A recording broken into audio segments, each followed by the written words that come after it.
open the work session and recess it until he gets here. Thank you.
Okay.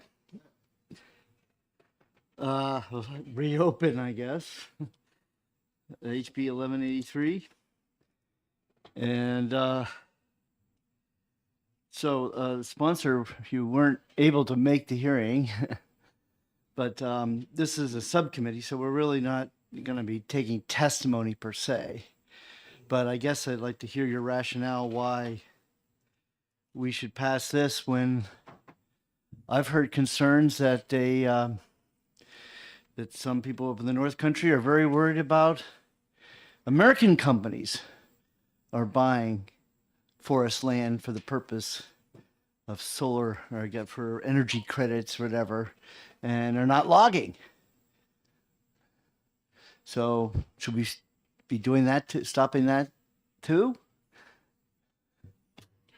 Okay, so let me, for the record, my name is Ted Gorski. I represent Hillsborough District 2, which is Bedford, New Hampshire. Let me first provide you some information on this and come back to your question. This particular bill, right now, China owns roughly 380,000 acres of land in the U.S. And the USDA is responsible for getting reporting requirements after 90 days after a transaction is done, but have no authority to investigate these transactions. The USDA cannot reliably report information to where and how much agricultural land is held by foreign entities. This was a report recently that they gave to Congress.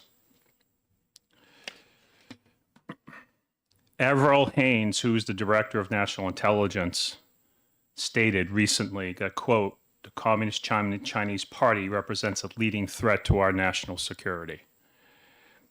This whole purpose of this bill is to protect New Hampshire farmlands, protect New Hampshire families, because the ultimate goal, one potential motivation, is for the CCP to buy farmland, harvest the crops, send them to China. Also, their potential ultimate goal is to take control of the food supply chain. And I recently had a couple of auto dealers that I spoke with who had an issue last year getting chips for vehicles. And they basically told me that, Ted, if you walked into my dealership today, I cannot give you a new car for approximately 4 to 6 months. And that was because the Communist Chinese Party really owned the chip market. We cannot allow that to happen to our farmlands. We have to protect our farmlands and our critical infrastructure entities. So, Mr. Chairman, if you can repeat your question regarding the logging. Okay, but I would first tell you that these auto dealers are confused. The chips are coming from Taiwan, not the People's Republic of China. Okay. Second of all, the question was basically if in terms of we haven't had any reports that the Chinese are buying any land in New Hampshire. True.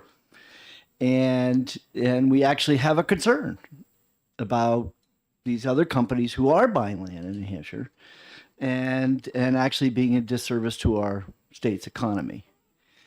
And so the problem is not Chinese, the problem is Americans.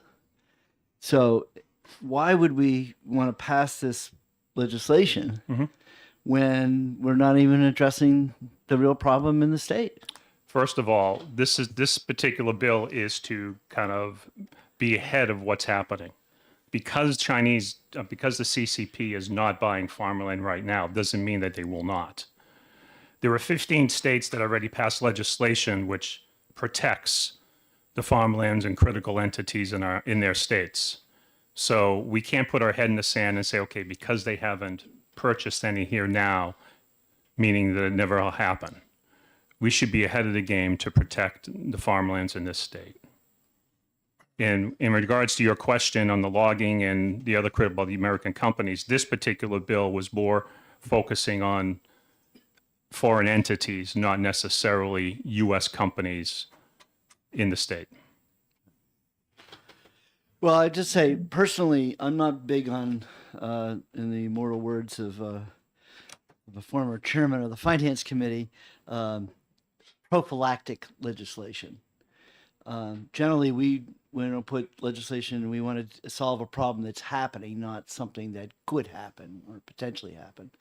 Because if we did that, we would be cluttering the law books with lots of statutes, which in the land of live free or die, that seems to be an anathema.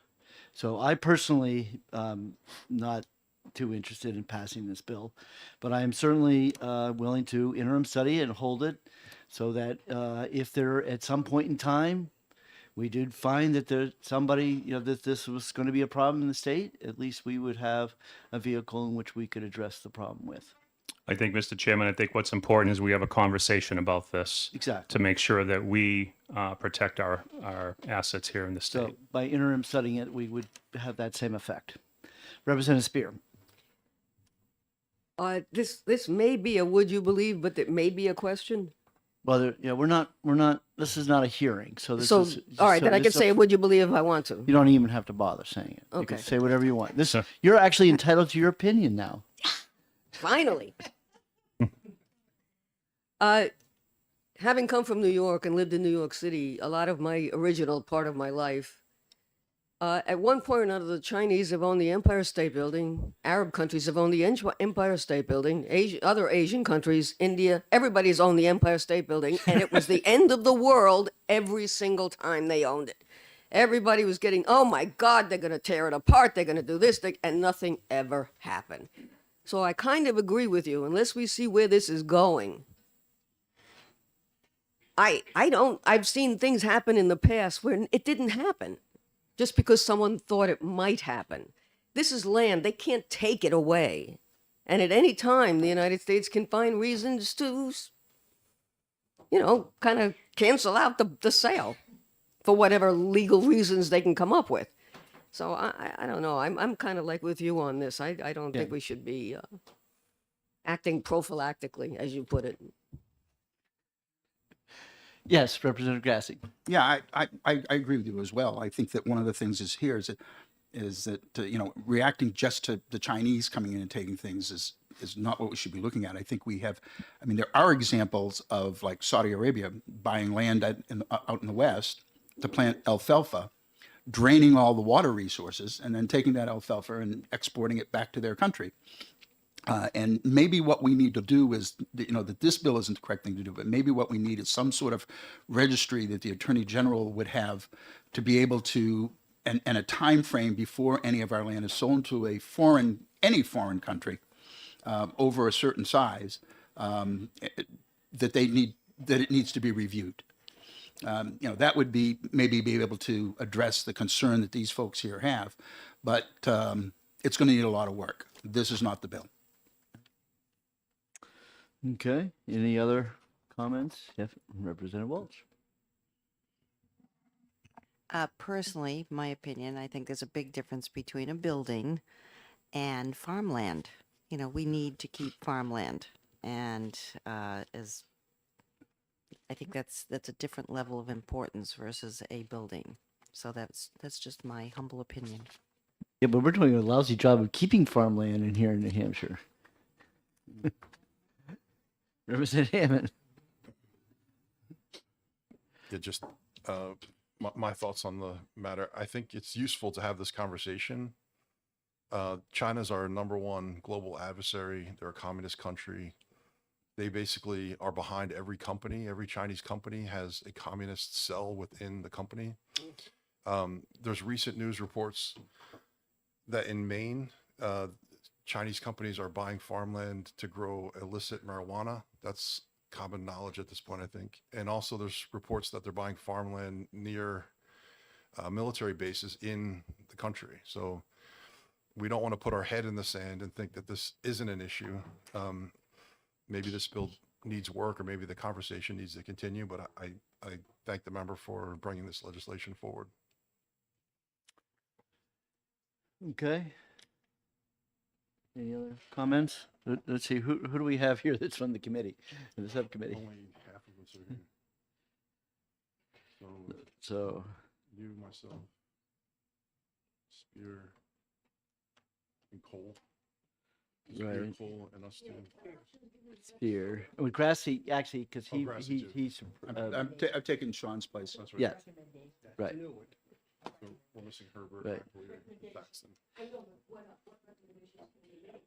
Okay, so, well, it's the second year, so we don't have retained anymore. Now we have interim study. So an interim study would mean that we would, meet again next, by next fall or in the fall, and we would then discuss, what we think about this bill, and at that point, you either recommend or not recommend for future legislation, and then the bill could be reintroduced in the next biennium. Mr. Chairman, another option the committee has as well is to have an ad hoc committee. If we were to report this as ITL, an ad hoc committee could take a look at a much broader subject as far as our agricultural lands are I concerned. generally don't like to do that. Okay. Okay, and I just, to me, the interim study, and I don't know if you there when we did that issue of study committees, Yep. and what I testified to all the legislators is that in the Commerce Committee we like interim study, because interim study means we have the bill, it's in our possession, and we can have a hearing on it at any time. So- Not many committees do that. That's the problem. That But that you're is right. true. That not many committees do that, but we guarantee we definitely will meet. We'll meet on it by September. We would meet and to discuss what has happened in the meantime. All right, thank you. So, okay. So I'd like to make a motion of interim study. Anybody willing to second that motion? Second the motion. Representative Cole seconds the motion. And Representative Thaxton's here. So we're chock full of Republicans here. We're not really, we only have one them.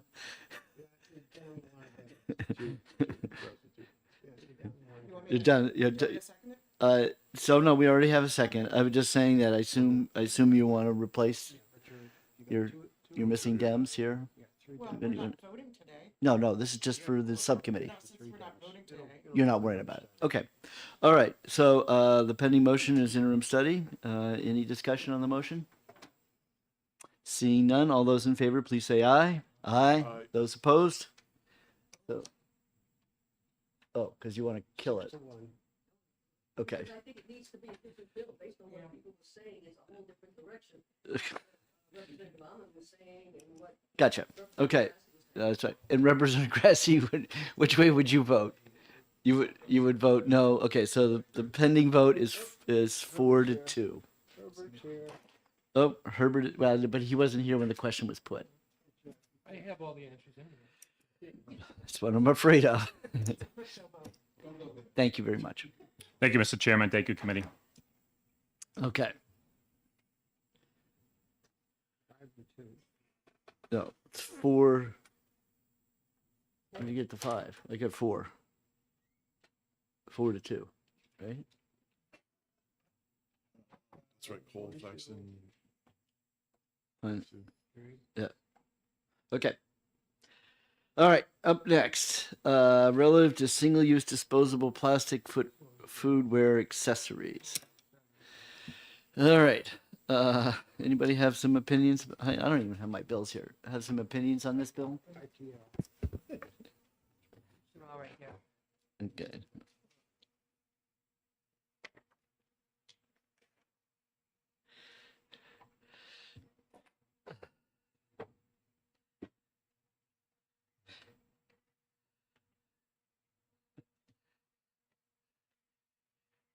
Representative Spear, I'm sure you must have an opinion about this bill. I mean, it's a good idea. We should probably do this, except that we have the PFAS bill coming up that's going to ban this stuff altogether. So I'm not sure where to take this. No, not really. No, you're right. Let's do it. No, we're not going to do that. Yeah, it's my opinion. That's the wrong my answer. I don't know. Your usual detailed scientific answer. No, it isn't, because the next bill will. Oh.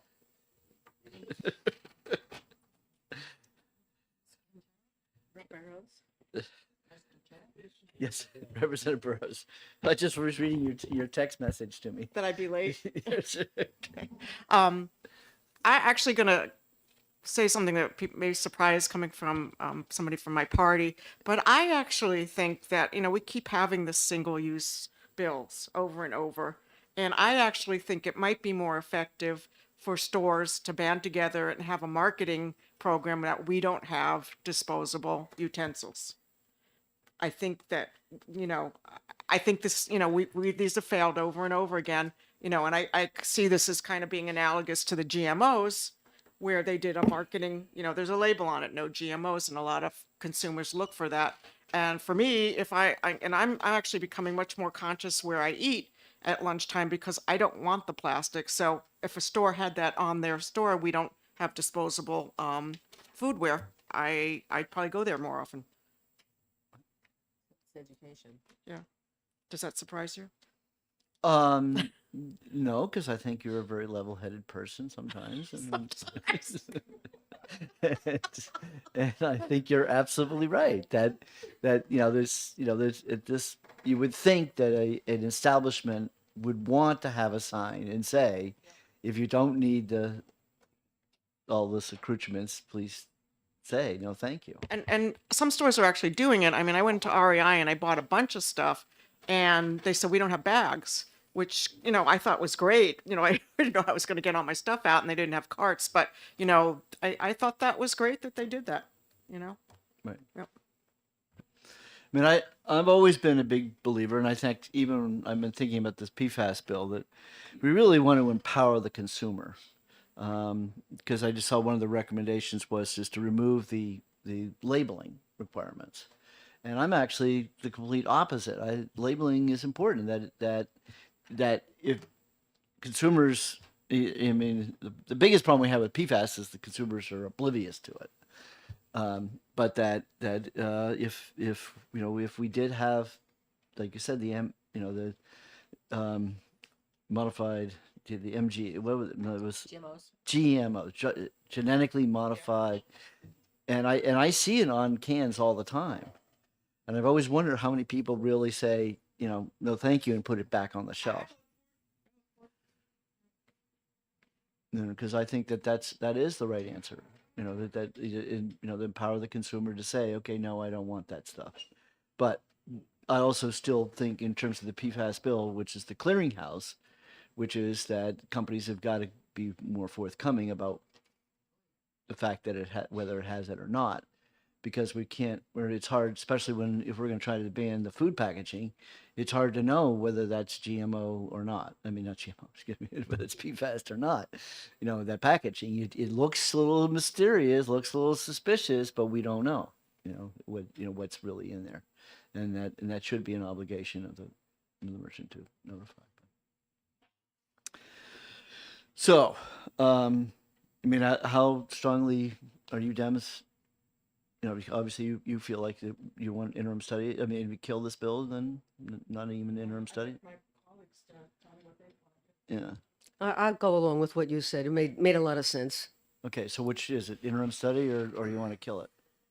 I'd like to see it. I'd like to see it go to interim study because I think there are certainly some other options for single use instead of plastic, and there are restaurants and other companies that are using non oil-based or non-plastic-based recyclable materials or compostable materials Yes. that could be used instead.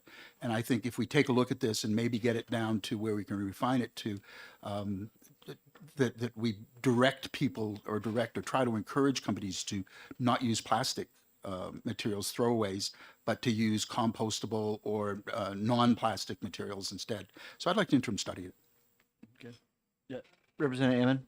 Yeah, I'll just give my 2 cents on this. To me, this kind of triggers the idea that it's a nanny state bill, that we're micromanaging what people can and can't do. I put this up there with banning plastic straws, banning plastic bags. But if there's a market-based approach, I think we heard that in our testimony that there's a group that goes around to restaurants and encourages them to not do this. And I mean, it doesn't mean it's a bad idea. I just don't like the idea of the government banning a common thing that we all probably have in our kitchen drawer at home. So Banning abortion. it's a whole different subject. If you want to go there, we can, but we probably shouldn't. Okay. Actually, I think that when you think about it, because we also have the bottle bill. And in the bottle bill, we did, we've got the private industry to, create the blue bags and really make an awareness for people. I think the blue bag is an awesome awareness when you drive by and you see that and you see how big stuff full of stuff in there. It makes you aware that, how much is ending up on the side of the roads. So, I mean, I think that if in general, if we use these bills as a vehicle to try to impress upon the merchants and markets and help somehow help them educate the consumer how important it is, to don't take that plastic if you don't need it.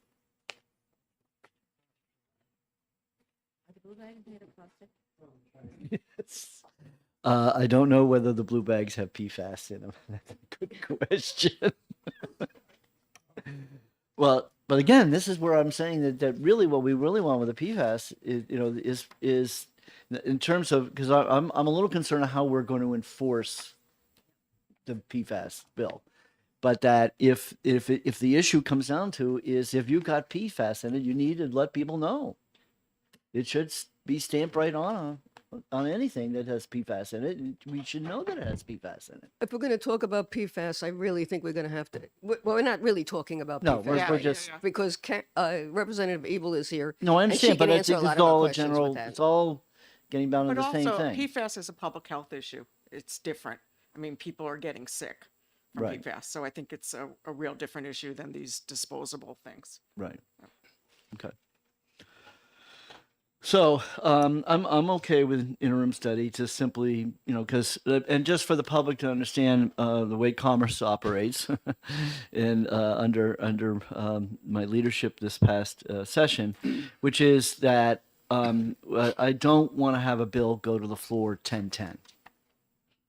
I just don't think that that's a good precedent that it's a matter of who shows up that day, whether a bill becomes law, it goes forward or not.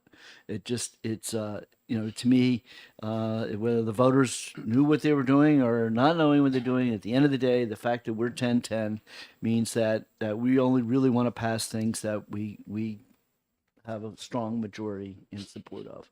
And that sending something to 10-10 is maybe politically, that okay, let's have the floor fight, but I just don't like doing that. Okay, but just to clarify that Yeah. we will go to the floor when our caucus, when we feel strongly about it, even if it is 10-10. I hear that you will hold out on that, but I would be begging you not to do that, and that let's just send these bills to study and hope for the next legislative session where you can have a firmer majority one way or the other. We don't But want sending you to to the demean floor- yourself by begging, please. Well, I can beg. I'm just saying, let's not do that. I Well, think the fact I'm that just we, saying that may not happen. It's when we feel strongly about something, we're going to go to the mat. I don't think it's going to be often, right, Mr. Chair, but I think it may happen. but then it's a flawed bill that you're sending to the floor at that point. That's your opinion. Yeah, That's your opinion. in my opinion, yeah. I've been doing this 30 plus years. I think a bill that goes to the floor at 10-10 is a flawed bill. It's fundamentally flawed because it doesn't have that consensus that the whole purpose of the committee is to find a consensus to what makes a bill. But some bills are Workable. also politically motivated. We have to acknowledge that. I'm trying, I truly believe that this committee should not be moved by just pure politics. Oh, I agree. Anyway, No, we should. and we should be- that's where I'm coming from. This We committee. should get back to Representative this one. Thaxton. Well, as a relative newcomer to this operation, I would like to, and therefore what I feel as an outsider, I believe you're both correct. I believe both sides will go to the floor. And I've certainly seen that in my time here when you really believe it's the right thing. And I think that's what you should do, because the goal of going to the floor is to sway votes on the other side. I also believe that Chairman Hunt is correct that really the goal is to work the bills through committee and come up with a consensus. And there are we could all come up with 100 answers of things that are never going to come to a consensus, and that's where you just have to go slug it out. But for my part, I'm happy to send it to interim study, because that does give us that. We've seen bills in this last session, you know, where you go, wow, it died before. So I agree. I respect the position of the Democrats to say we will go to the floor. The Republicans will certainly go to the floor on those things that we disagree with on. And that is what still makes America great. Yep. And I want to say that I mean, the reason I like serving on this committee so much is that we agree on a lot. You know, I think we've agreed on like up to 95%. So, you know, it's not like we're running up to challenge the bills. And on I a would regular say basis. it's because we're working it out in committee. Yeah, That's I agree what with we're you. supposed to do. Yep. So. You know, and I would remind you, the previous bill, we just interim studied it. Okay. And that's considered a partisan, bill, right? Okay. So, Representative, okay. So now, no, right now I'm proposing interim study. Second. And Representative Grassi seconds my motion of interim study on 1207. Is there any discussion on the motion? All those in favor, please say aye. Aye. Those opposed? No. Okay. Was that That was it? Yes. a no? That he has a no. He's a no to the motion of interim study. So that would be 5-1.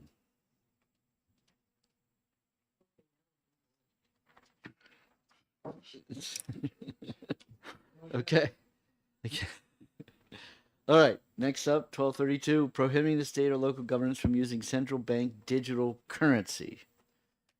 So, where are we with this bill, Keith? Negative Do or I even have to positive? raise my hand? I assume you were opposed to it. You would like to see it But I on study. have, So I you can have call some on me legitimate first. reasons why. Okay. But let's hear what Keith has to Okay. say That's first. all right. So we already have a bill that's in interim study on this very topic. I know Representative Spears and I disagree on whether or not this is a potential threat to the liberties of people in our state. I think it is a serious threat, potentially. Now, will it be implemented? I can't tell you that. So this may be a prophylactic bill, but I appreciate that representatives bring these bills forward so that we can at least have a discussion about it, get educated about it, and understand that a central bank digital currency could potentially eliminate private banking. Potentially, if it's a retail version, yes, the Banking Association is concerned about that. I've talked to them directly. It could also expose all of our transactions to government surveillance, and it could also allow the government to expire money that we have, prevent us from purchasing certain things that aren't politically correct. It's a tool for surveillance. If it becomes implemented here, China's already working on it. We've looked at the Atlantic Council. I know Representative Spears, you and I have both referenced that, and that more than several dozen countries are looking into this. So I think it's a concern that we should continue to pay attention to, but I don't think we're ready to legislate. That's my opinion. I agree with, in part, with what you're saying. But one of the problems I have is that at the hearing, some information was presented that was flat out incorrect. And I have a problem with that kind of thing. And as you say, we have had a bill on interim study, and then, by goodness, I studied it. And I even wrote to the Federal Reserve and I asked them, what are you looking at? I mean, in terms of what this thing is going to do. And one of the things they say that they do not have the ability to deal with the public. They're not even allowed to based on the Federal Reserve Act. So they view it as being accounts at banks where the wallets are actually kept in a bank, and the bank is the intermediary. And they gave a bunch of rules of what people should be looking at when they give their opinion on this, and that's one of the rules that they have, that they look at it. The Federal Reserve cannot deal with the public, and so they want banks to act as intermediaries. So there's not a big rush to put banks out of the business. But one of the things we have to be aware of is that 88% of the entire world's reserve currency is the US dollar. And it is because we are under a rule of law. The United States doesn't go willy-nilly and cancel accounts, or we're going to lose the biggest and best export that we have, which is the US dollar. So the fear that they're going to start putting timestamps on the money is one that I would have to put in the back burner. Just because China is doing it doesn't mean we're going to do it. They have also said that they're, among the rules that they have is privacy protected, consumer privacy, intermediated, the money must be transferable. It has to be able to prevent financial crimes. And it has to be identity verified so that we don't end up funding terrorism and all kinds of other things that are going on. They've gotten back 5,600 pages, as I've mentioned before, of people's opinions and organization opinions of what this should look like. They don't know what it should look like. They're evaluating everybody's opinion, so we don't know yet what we're looking like. So I think in light of what you're saying, Representative Wildman, is that we're not ready to legislate on this yet. But I will say, and I have to say this, at the meeting, at the hearing, it was presented that Texas had passed a law outlawing central bank digital currency. They did not. What some states are doing is passing resolutions that they don't like it. And that's what Texas did. Actually, it never even got out of Texas. It never got signed. And there's about 4 states that are doing that or attempting to do that. Because the fact of the matter is, it is against the Constitution. Like it or not, it is unconstitutional, which means that it ever actually happened, you're in for a lawsuit and you're in for a fight. Is that a fight we really want when you consider that 1/3 of our income, of the state's incomes, comes from the federal government? That's not a fight we want. They've also said in their writings that it is interchangeable with paper money and it is interchangeable with any other kind of currency, electronic representation of the dollar that we have. It's an addition to. It isn't a substitution of. It's optional, and that's the rules that they have. So based on that, unless we see something different, just back burner it again, another one, or just we already have one back burner. Just cancel it already. ITL it. Okay, Representative Hammond. I appreciate our sparring on this issue, and we're kind of coming to the same conclusion, which is fun. But one area that I differ with you, Representative Spears, is I have a little less trust for the federal government having our best interests in mind long term. So our job is to steer the ship of state. And in our federal system, the states have a say. We don't have to just defer to whatever the federal government's going to do. And some states, like Florida is definitely the first one, outlawed a central bank digital currency.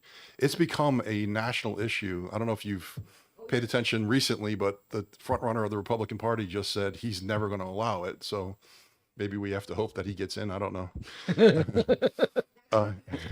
No, I'm just making a joke. But I think this issue should be kept on the burner. And if we have 2 bills, we're doubly paying attention to it. Now, in this committee last year, we amended the UCC Article 12 statute to exempt the definition of money to take a potential central bank digital currency applying to the definition of money. We modified that bill so that, we're not explicitly allowing it. we're going to wait and see what it looks like. But I agree with that, but I am worried about it. I think it is very important to indicate that on that bill, and I have a copy of it if you'd like to see it, on the Florida bill that outlawed it, it says in the physical note that they understand it's unconstitutional and the damage to the state is undefinable. They understand that what they're doing could be very bad for the state. The one in Alabama, which also outlawed it, which this bill, by the way, looks like almost an exact copy of the one from Alabama. And if we're going to say something political, we really shouldn't be looking at Alabama as an example of a good. Now, Hey, look, we started it. we are being respectful of every state. Okay, but in Alabama, they said there would be no impact. And that's ridiculous. Of course there is going to be an impact. If nothing else, there's going to be a lawsuit. So I think based on that, we have to move very carefully. So, over the years, we've always had the expression not ready for prime time. And so, I think most of these bills are not ready for prime time. And an interim study is always the right answer. Okay. Freedom of speech over here. I want to be recognized. Yes, I'm so sorry.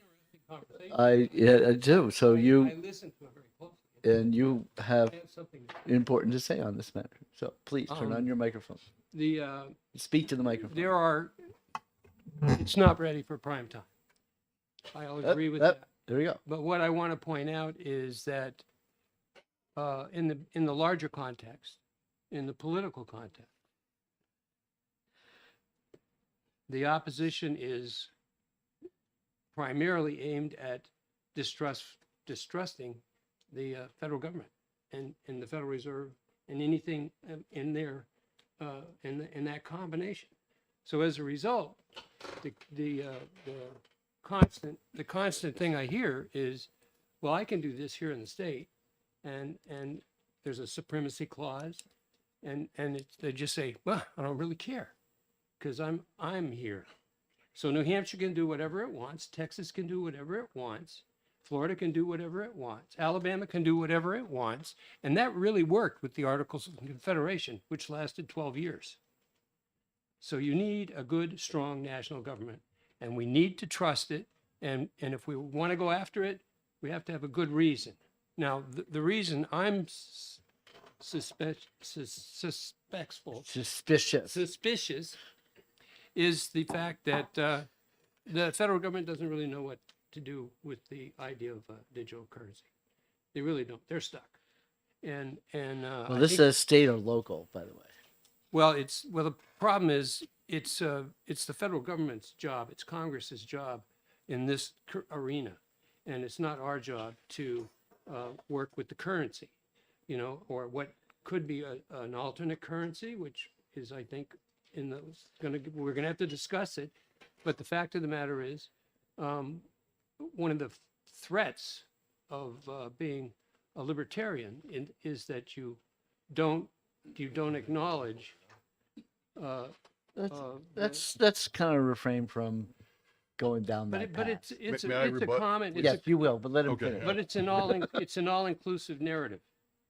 That is, it's an ideology, it's a movement maybe, but it defies the Constitution, and every time I hear it, I realize I'm being asked to devalue the federal government or defund it, and the complaint is always the same. It basically boils down to, it's my business and you take your nose out of it. And that goes right to the currency. And this dollar, the Representative Spears is absolutely correct. It is the anchor of the world's currency, the central banks. And to move away from the dollar and somehow convince me that that's a good idea, from everything I've read, that's a very bad idea. So I'm just saying, this is the narrative you're going to hear over and over and over again, unfortunately. And You have to be aware of the motivation. I'd like to respond to So I've read a lot about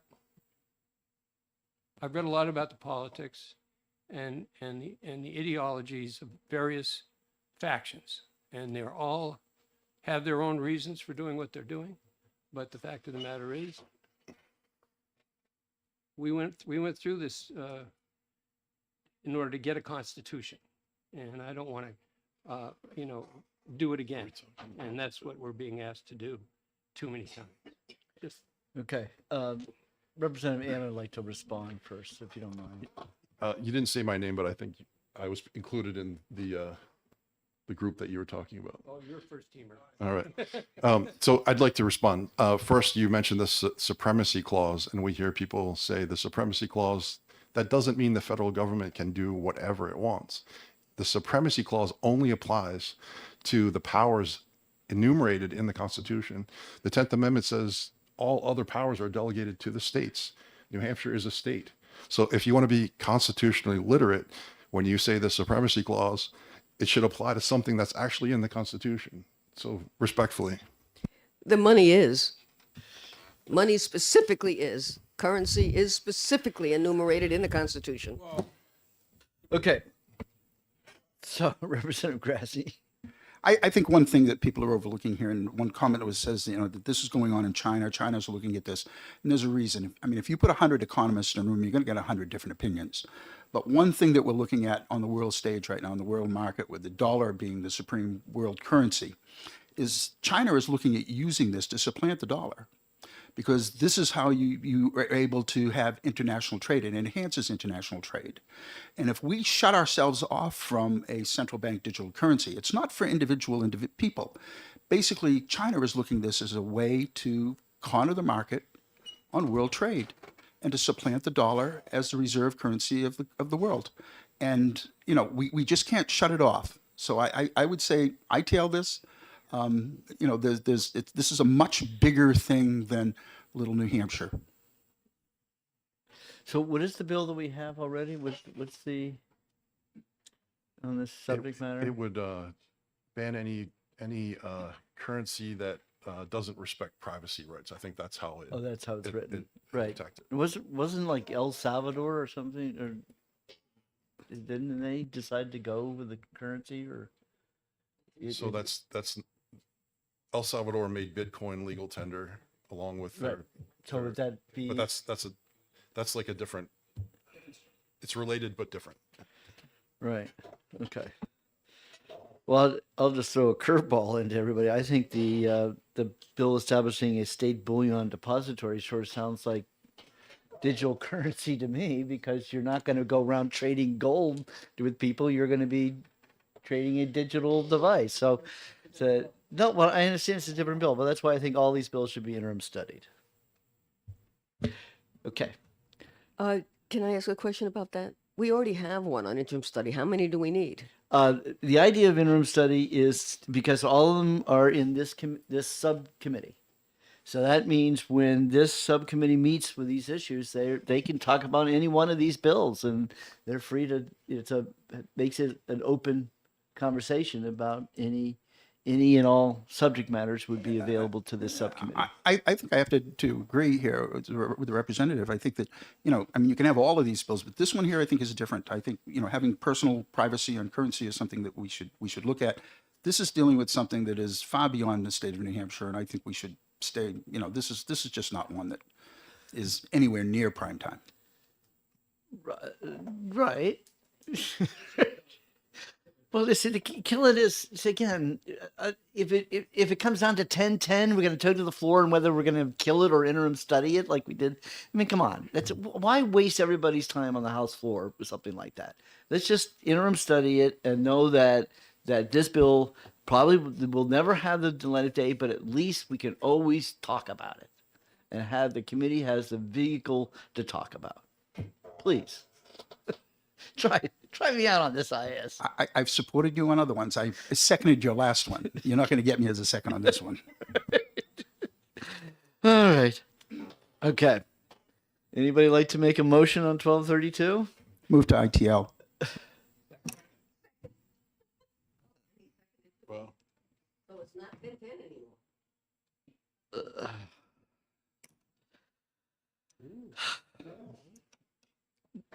Let's interim study it. Why don't you think? Okay, I'll make the motion of interim study.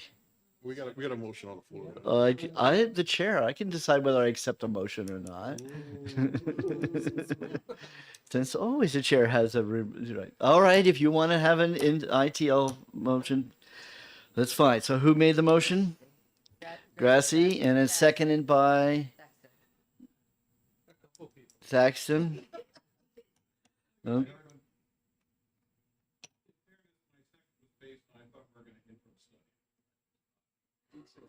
Okay, so you're not seconding your motion, and then you might not necessarily vote for this motion. Okay. Representative Spear made the motion then. Okay. I'm just telling you, this is the kind of thing we waste time. This is just waste of time to go into this promotion. Okay.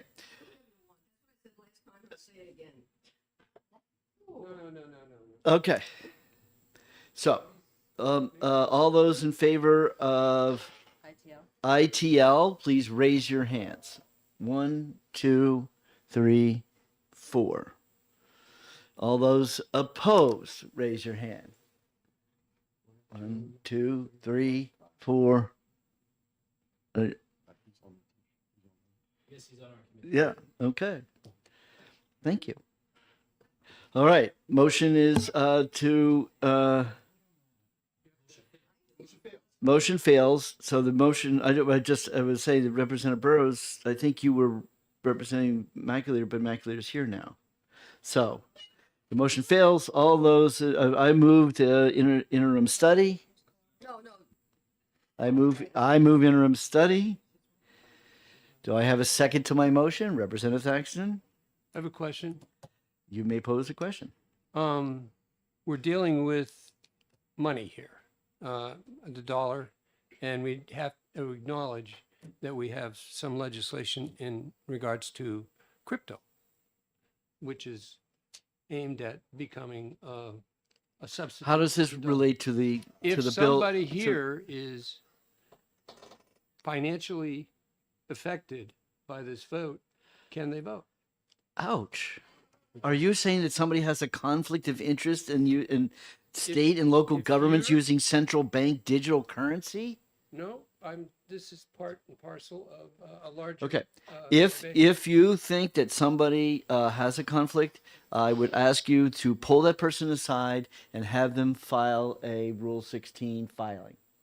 Well, I don't know that they need to. Well, exactly. That's saying you have that offline. You can have that conversation with them. Yeah, I think he's addressing it to I'm me. sure he is, Yeah. and- Are you addressing it to me? Because I can answer it. No, there's. I have no financial interest in a central bank digital currency. Well, that's, no. Okay. I didn't. All right. Okay, the motion is interim study. All those in favor of the interim study motion, please raise your hand. 1, 2, 3, 4, 5, 6. All those opposed? 2. 6 to 2. All right. Perfect. All right. Nothing's easy today, is it? Okay, 1406. Relative to gender-based pricing of goods and services. I'm sorry. I'm so sorry. But that's more than people that are on the subcommittee. No, it's 8. 4 and 4. Oh, it ended at 4 and 4? 6 and 2 makes 8. You keep it under 10, I can math this works for me. Okay, gender-based pricing of goods and services. Okay, is there anybody who wants to speak for this bill? Okay, good. Seeing that, who would like to carry forward and write the inexpedient to legislate blurb? Who would like to do that? We can decide that in the exec, right? Okay, Representative Spear, great. Moves ITL. Yeah. I will second the motion. Any discussion on inexpedient to legislate? Seeing none, all those in favor of ITL, please raise your hand. 1, 2, 3, 4, 5, 6, 7, 8. Perfect. See, there was one. It was easy. Okay. All right. Did you want to vote? I know, yeah, I'm sorry. How would you like to vote? Yeah. Okay, so change the vote to 7-1. Okay. Don't look at me. Okay. All right. Relative to creating this New Hampshire container deposit, refund, recycle, and reuse system, bottle bill. All right. Who wants to speak for the bottle bill? Representative Burrows. Yeah, when I first heard the bill, I thought, well, this might be a good idea until I got an email from one of my constituents who has a bottle distribution bill, 35 employees, and he said that this bill could actually increase. It would give Maine, Mass, and Vermont a $2.40 Kate advantage, and it would also have an impact on this business. New Hampshire would end up recycling bottles and cans from neighboring states, which I'm sure is true. A bottle with a 0.5 value in Maine would be worth as much as 0.15 in New Hampshire. So they'd pay out as much as 0.15 for a deposit that they never collected to begin with. And that makes sense to me. And I'm certainly not going to vote for a bill that's going to hurt a constituent's business in that way. Great. All right. Anybody else want to speak for it? Okay. Mr. Chairman? Yes, Representative Yeah, Grass. I think it's something that, at worst case, I think this is something we should look at. I mean, if we're going to be just killing it, I think would be irresponsible. I think we should interim study this. It's certainly something that I think that, many, particularly on my side, have a lot of support for. This may not be the perfect bill, but to just send it off into Never Never Land is probably not something we should do. I think we should take a look at it. Maybe we can come out with the perfect bill next time. Can I say, I think that's a good idea. Just, I hope that we'll listen to people that it's going to impact in the business community. Certainly, I don't disagree with that we should listen to the business community, but we also have to take a look at the amount of waste that we're putting into our landfills. Okay, so the sponsor would like to speak. Come on up and turn the mic on. Turn the mic on so we can all hear you at home. Okay, can everybody hear me? I won't yell, but so I was a little surprised to see as many people here today. So I apologize for not having as many handouts regarding addressing the objections. But I just wanted to say a couple of things. First of all, I think whenever we present legislation that is going to have a large change, I mean, it's really a systems change that we're talking about. We're never going to present a bill, that's going to be perfect unless that bill's been worked on, multiple times beforehand.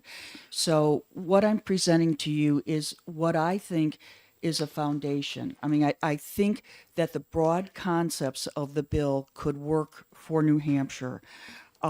But we need to be bringing stakeholders together. We need to be bringing the industry together. That was one of the things I was hoping that we could do before the bill was crafted. But the way the system works, it just doesn't allow you to do that. If they want to come in and talk about it, but most of the time, what industry wants to do is they want to see the bill first, and then they want to, kind of massage it, or if they're really against it, and industry is against it in this case, they just want to have it dismissed. But I think, the statistics prove over and over and over again that every state that has a bottle bill, their recycling rates are double to triple what our recycling rates are. We have recycling industries that are looking for recycled goods that in higher quantities and in higher qualities, and redemption programs will do that. Now, when we're talking about recycling goals, it's not set in stone. Is a 90% goal achievable? Probably not. Maybe we should be reducing that. Are the other goals, the annual goals, but let's get industry together with us. Let's talk it out and let's see if we can craft a better bill. And I would be more than happy, to be, if you do interim study it, I'd be more than happy to be the workhorse on that, make the contact so we can get the right people in the room, and we hash it out and see what we can come to. So, Mr. Chairman? Yes. Is this bill modeled after any other state's bill? I mean, it seems awfully long, and I would think it could be a much simpler bill. Am I incorrect? yes, you are incorrect. Okay, thank you. Representative McClure, I've looked at the Michigan. The reason I settled on this bill, this model or this template, was because I could understand it. Okay, you have other bills, older bills. Michigan was 1978. And the way the money flows is very obtuse. It's hard to understand. It's very complicated. In the most of the times they put the government in charge, a government agency. That's not the New Hampshire way. So, but to your point, these bills are complicated. They have a lot of different facets to it, and that's why we really need to be developing a partnership. And it doesn't need to be as expansive. We need to start someplace.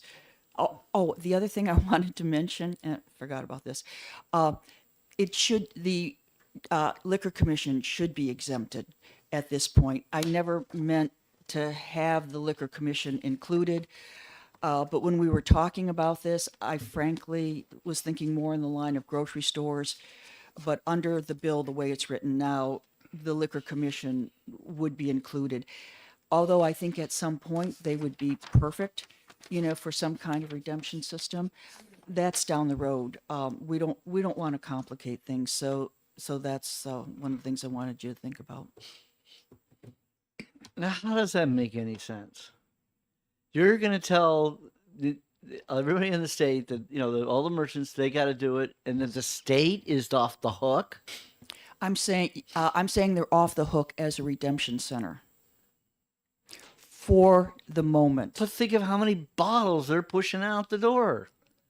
Representative Hunt, if you want to include them and have that No, part of I'm- the study, I'm fine with it. I'm complete opposite. I think that's a classic example why this bill should not ever be passed.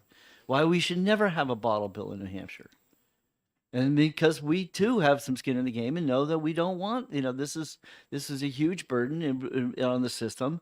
We have a great system now of getting the trash picked up the side of the roads, which is the fundamental need. In terms of recycling, I mean, yeah, you can't get anybody who's more wants to recycle than me. I mean, But have our to go into recycling- it, but I with- think with- aluminum should always be recycled. Everybody should be saving their recycled aluminum. I think that's a great idea, but at this time, it's like it's an age gone by. It's But our idea gone recycling by. rate is 23%. Okay, and the only state in New England that's lower than that is Rhode Island. It's 19%, and they don't have a bottle bill. Maine is 65%. I think Massachusetts is 40. I think Vermont is 44.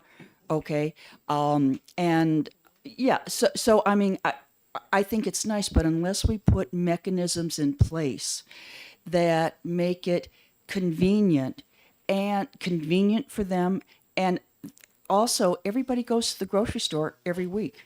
People in the North Country go to the transfer station. We will make it convenient for them to do it. No, but it's not convenient. I mean, if convenience was true, then they wouldn't have to have signs there where don't forget to bring in your shopping bags.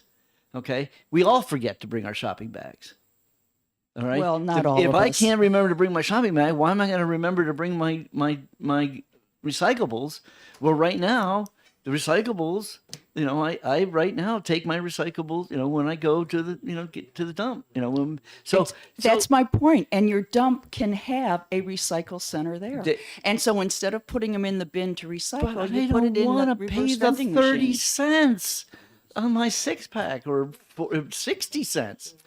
I Right? 'Cause then know, you wanna and go to you're 10 going to, cents? and you're going to allow somebody to make interest on that 60 cents for a week. No, no. Okay. Listen, I can't convert you, and No, I no, know, that's right. You but can't in this convert me. system, That is true. you have the option. You have the option to recycle. You have the option to throw it in your trash and have it go in the landfill. That's your choice.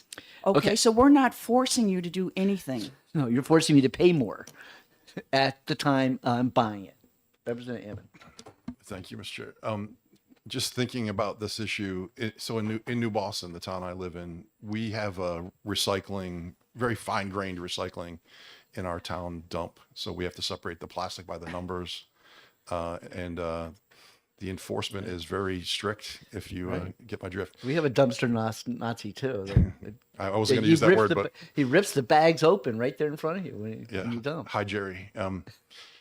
So my question is, our town funds our transfer station based on recycling fees, and if the state had a statewide program, would that make it harder for us to fund our transfer station?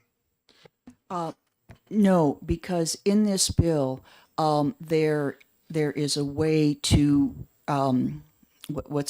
pay back transfer stations. Okay, so if you look at one of the things that I tried very hard to look at is making sure that everybody got a little bit. Now, I mean, there might be some towns where the recycling rates are really high for like aluminum, okay, and they might, so they might lose revenue there. But I can tell you, every transfer station that I've talked to, one of the big issues is glass, okay, because glass is heavy. So per tonnage, you're paying a lot for it. So anything that they might make on, let's say, aluminum, they're going to be losing on cardboard and plastic and glass. They can also become a redemption center. Okay, so and in this bill, if you choose to become a redemption center, it's an organization, the industry pays for it. So right now we're all paying for this stuff to be carted away, whether, and I don't know any town that's making money on their landfills or on their transfer stations. I mean, everybody's paying for it. So, so in this case, you would have set up a a PRO, producer responsibility organization, and it's their responsibility to purchase, install, and maintain reverse vending machines, in these locations. And they also reimburse let's say if it's a retail store or if it's a transfer station, they also get reimbursed for the footage that is being taken up by the reverse vending machine area. And as the PRO gets more efficient, okay, I mean, you're always going to have people who choose to throw their, bottles and cans out the window, okay? And the 60 cents doesn't mean as much to them as it means to other people. So, so that money will go back into the system, okay, and it defrays all of these costs. The other thing that's really important is that the bill, there's oversight on the part of DES, but all of their costs are paid through the producer responsibility organization. So again, there's no cost to the taxpayers, where right now, there's a huge cost to the taxpayers because you have industries who are producing trash. I mean, they create a product, it becomes trash, and we pick up the bill for it. And, industries are beginning to understand this is not new technology. I mean, they've been doing this for years in Europe. Okay, I mean, we have 10 states that are doing it now. It's in my old home state of Michigan, and it's been in effect since 1978. My family back there, it just becomes part of your routine, just like recycling is now. No different. Great, thank you. Yeah. Representative Thaxton. So I need to put on my selectman's hat. This bill is a nightmare for a small town. And I don't want to burn up the next 25 minutes on explaining to everybody in the room why and then arguing the case. I think we have, the sponsor of the bill has said she recognizes the bill is flawed. And I think the most appropriate thing to do with the bill, while I would like to say ITL it, is send it to interim study. And so I Okay, make that motion. Representative Thaxton moves interim study. Right. Second, And we have a second by Representative Grassi. Any discussion on the motion of interim study? Seeing none, all those in favor, please say aye. aye. Those opposed? Representative Herbert, I didn't hear from you. Ground up. In the majority. Okay, 8-0.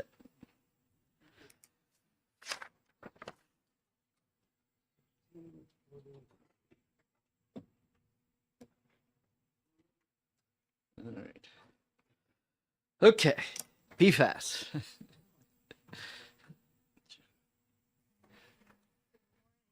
Good morning.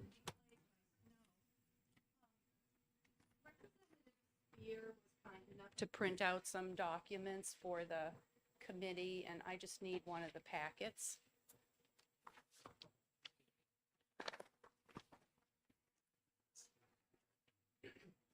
So here's my question. What food packaging items today have PFAS in it? I can't give you the specific one, Mr. Chair, but there are definitely some, and they're progressively being outlawed. I know that there were popcorn bags and things of that nature. So I'm going to give you things. This is the. Well, I'm not going to read this. You can read it, but I'm giving it to you for the file. For the file, okay.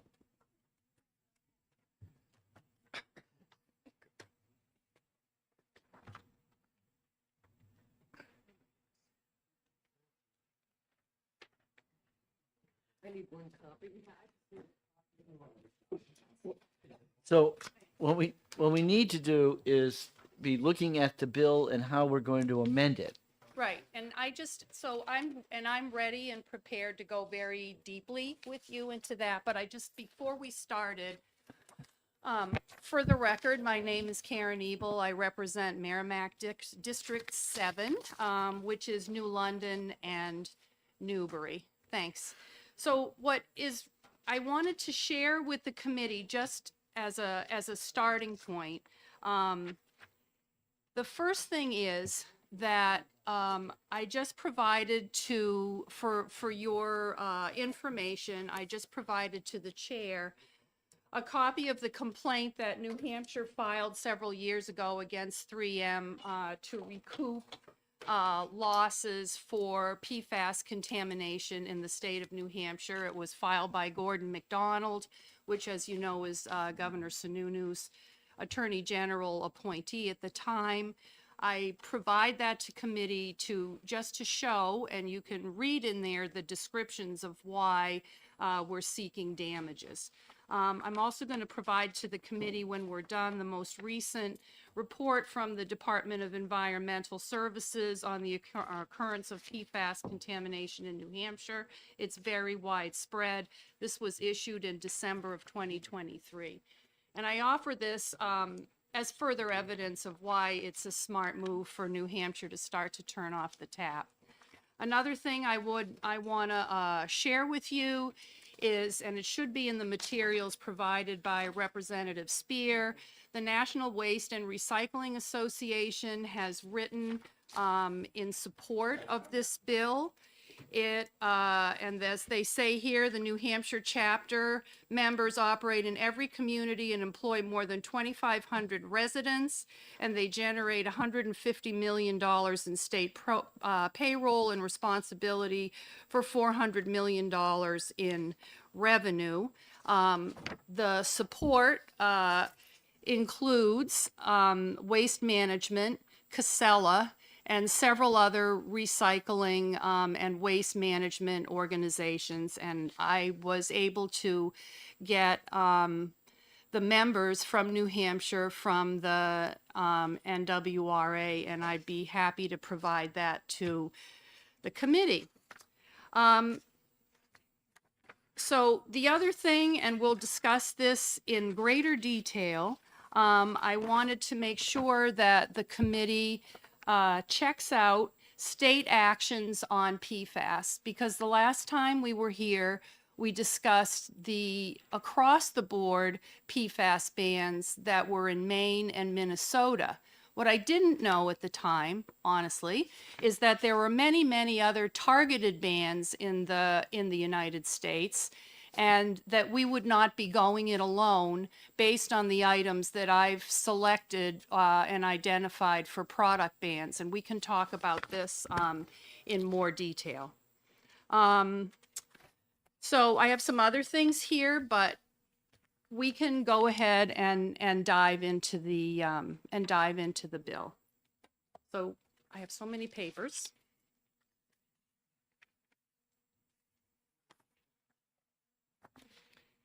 The first thing, Mr. Chair, and I think you can have perhaps a deeper conversation about this issue with Director Wimsatt. Pursuant to your request, we did seek further information on the issue of the clearinghouse for purposes of notification. The notification provision in the bill starts on page 4, line 24. And as I say, I'd like to ask the director to speak in more detail about this. But basically what I wanted to do is get on paper a letter for the committee to look at that described exactly what NUMOA was thinking about with respect to a clearinghouse for reporting purposes. And if we were to participate in a clearinghouse, it would be the IC2. The numbers for creation of the clearinghouse and for membership are much less than what the department originally thought. However, they're still not insubstantial. So we can talk in greater detail about that, but Mr. Chair, especially, I wanted to get this for you all right down there on paper, so it wasn't a telephone tag or whatever. I wanted you to see it yourself, and the rest of the committee. So going to the notification provision, which, as I say, starts on page 4, line. So my understanding, you don't have an amendment for me. I don't have, no, I didn't bring in, because I thought that we would be discussing this, and I'd be happy to prepare an amendment for you based on, I mean, I have a very clear idea of what an amendment would look like, but I thought it would be helpful for the committee, because it's not going to be a lot of tweaking. It's going to be a decision. There's 7 pages in this current bill. Right. And for us to go through this now. It's not going to take that long. I swear to you. Okay? So the first thing Well, but I also want the Right. department. See, I was looking for the department to be Right, I creating know. this. if you would just bear with me for a little bit, Mr. Chair. Okay. All right. I am here to discuss with you the notification provision, because I have learned that aside from Maine, there is really no other state that has a notification provision like this in their targeted ban. Okay, so where's that in this laws. bill? That is on page 4, line 24. And again, I defer to the committee, but if it makes a difference to the committee from an expense standpoint, and from a burden to the agency, if we want to align with other states that have targeted bans, we could completely remove the notification requirement. And So this that is would, all Roman numeral 4? that is Roman numeral 4 through page 5, line 11. So that's Roman numeral 4. Yes. Okay. Okay. So then moving on to page 5, line 12. This is section 5. This is the labeling requirement. So if you go through the industry documentation, you will see that one of their biggest objections to this bill is the labeling requirement. And that is because this bill is a targeted ban of a certain number of consumer products. If we do an across the board ban, across the board labeling requirement, folks like the automobile industry, the medical folks, all sorts of folks will have to engage in quite a bit of labeling. I believe that labeling is really helpful. However, I can also understand why it creates huge complications for the industry. And I think that if we move ahead with a ban, we could discuss labeling in the future. So if we remove the labeling portion, that would be Roman numeral 5, which goes all the way to page 6, line 11. Now, OLS very helpfully also named prohibitions Roman numeral 5. Yeah, I see that. It looks like they Right. screwed up. So this is another So we'll Roman call that numeral 5 5. plus. Right. So on the subject of the product bans, I would refer to you again this state action on PFAS. This is really helpful because it identifies the products being banned and the years when the bans are effective. So if you go through my list, there is virtually nothing on this list that is not also on this on the list of targeted bans that have already been are in the process of taking place. I would call out feminine hygiene products. In many cases, they include those in personal care products. So even though you see them called out maybe separately on here, it's actually many more states have this. Dental floss, and this is going to relate to another discussion we're going to have in a minute. Dental floss, believe it or not, is a medical device approved by the FDA. And I'm going to propose that we exclude products that are approved by the FDA as medical devices and drugs from the bill. So that would mean that we'd remove dental floss. The item that's also affected by an exclusion of FDA-approved medical devices is personal protective equipment. And I've been in communication with several industries representing the medical folks, and they provided me with language, which I do have, that I could provide to the committee, and that exclusion language would come in later in the bill. So the only other thing I wanted to say about this to the committee is I have upholstered furniture here as number 10. There are several states that are excluding textiles as a whole, not including apparel. We could consider removing dental floss, and we can also consider fluorine-treated containers if you want to, because that's not a targeted ban that would be in effect before ours. And it might be worth considering replacing that with textile articles, because it has a huge PFAS load and it's of great concern to the waste management people. And I could provide language in that regard. So that's sort of what I have to say about the product ban. I think it's difficult to talk about the product ban without referring the committee, and I'm sorry, I'm going backwards in the bill, to the definition section for PFAS, which is on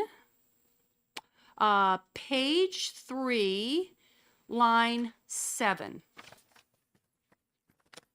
So one of the most highly discussed topics in all of this is the definition of PFAS. We already have a definition of PFAS in the books on behalf of firefighters and firefighting foam. And if you look at that, if you go on line 8, I would propose we conform our bill to the statutes that we already have in place, and I would propose removing or methylene carbon atom, and just conclude it with fully fluorinated carbon. I've discussed this with the state toxologist, Jonathan Patali, the most patient person on earth, and this actually makes the definition somewhat narrower than the definition that I have here. And that definition will conform with the definition that's used in all these targeted bans, and it will conform with what we already have on our state statutes. Now, I have to say here that the industry and SPAN and the American Chemistry Council, we've had really, really good conversations and we've discussed it. They would like to narrow the definition more. And the specific concern is HFOs, which are refrigerants and can be used for propellants. There is not a product that I am targeting for a ban that includes those items. And I honestly don't see the reason now for excluding HFOs from our definition. I just, and if you want to think about implementation of these targeted bans, ease for the agency, also for manufacturers, you know, and also just alignment with our own laws, I don't see the point in going to a more complex definition. And, you know, if you want to talk to the state toxologist, I mean, we've talked about this. The concern is really the issue of HFOs. Yeah, the So, simplest solution there is just that after you have this definition, you then go on and say that at no time does this include, and then create that lit spot where you would say HFOs. You know, I so mean, they're- we could do that, or and we that could way, just, that way they would have warm fuzzies that the only way they would be included is that we would have to repeal that out of our statute. well, or we just don't. I mean, Mr. Chair, you and I will disagree on that. I just honestly don't see the point at this point for excluding them because I'm not targeting anything that they're involved in. And clearly, if a product was going to be added that included HFOs, it would take legislation and it just wouldn't happen without this legislature's support. So, you know. Chicken and the egg, you know, one or the It's, other. yeah, I mean, it really is. And Okay. as I said before, nobody else is doing that. Literally nobody else is that I see here is doing that. Okay. Okay. So, So how does this law enforced?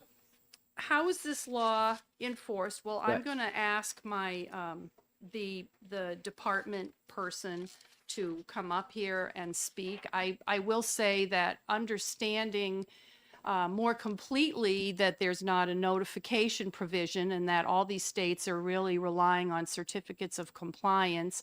We've had to think a little more, you know, we have to think a little bit more about that, but it's a mechanism that's being used by other states. And the only other thing, Mr. Chair, I'm sorry that I didn't mention this before. There's a couple of sheets there with a press release.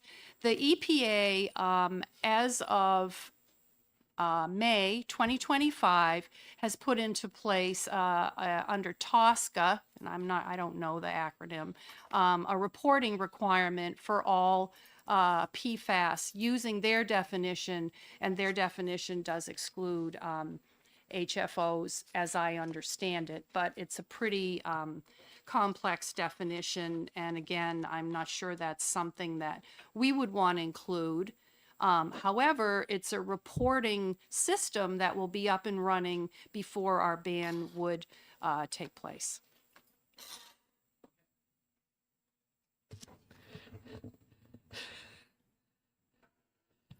Good morning. Mr. Chair, members of the committee, for the record, my name is Mike Wimsat. I serve as Director of the Waste Management Division for the New Hampshire Department of Environmental Services.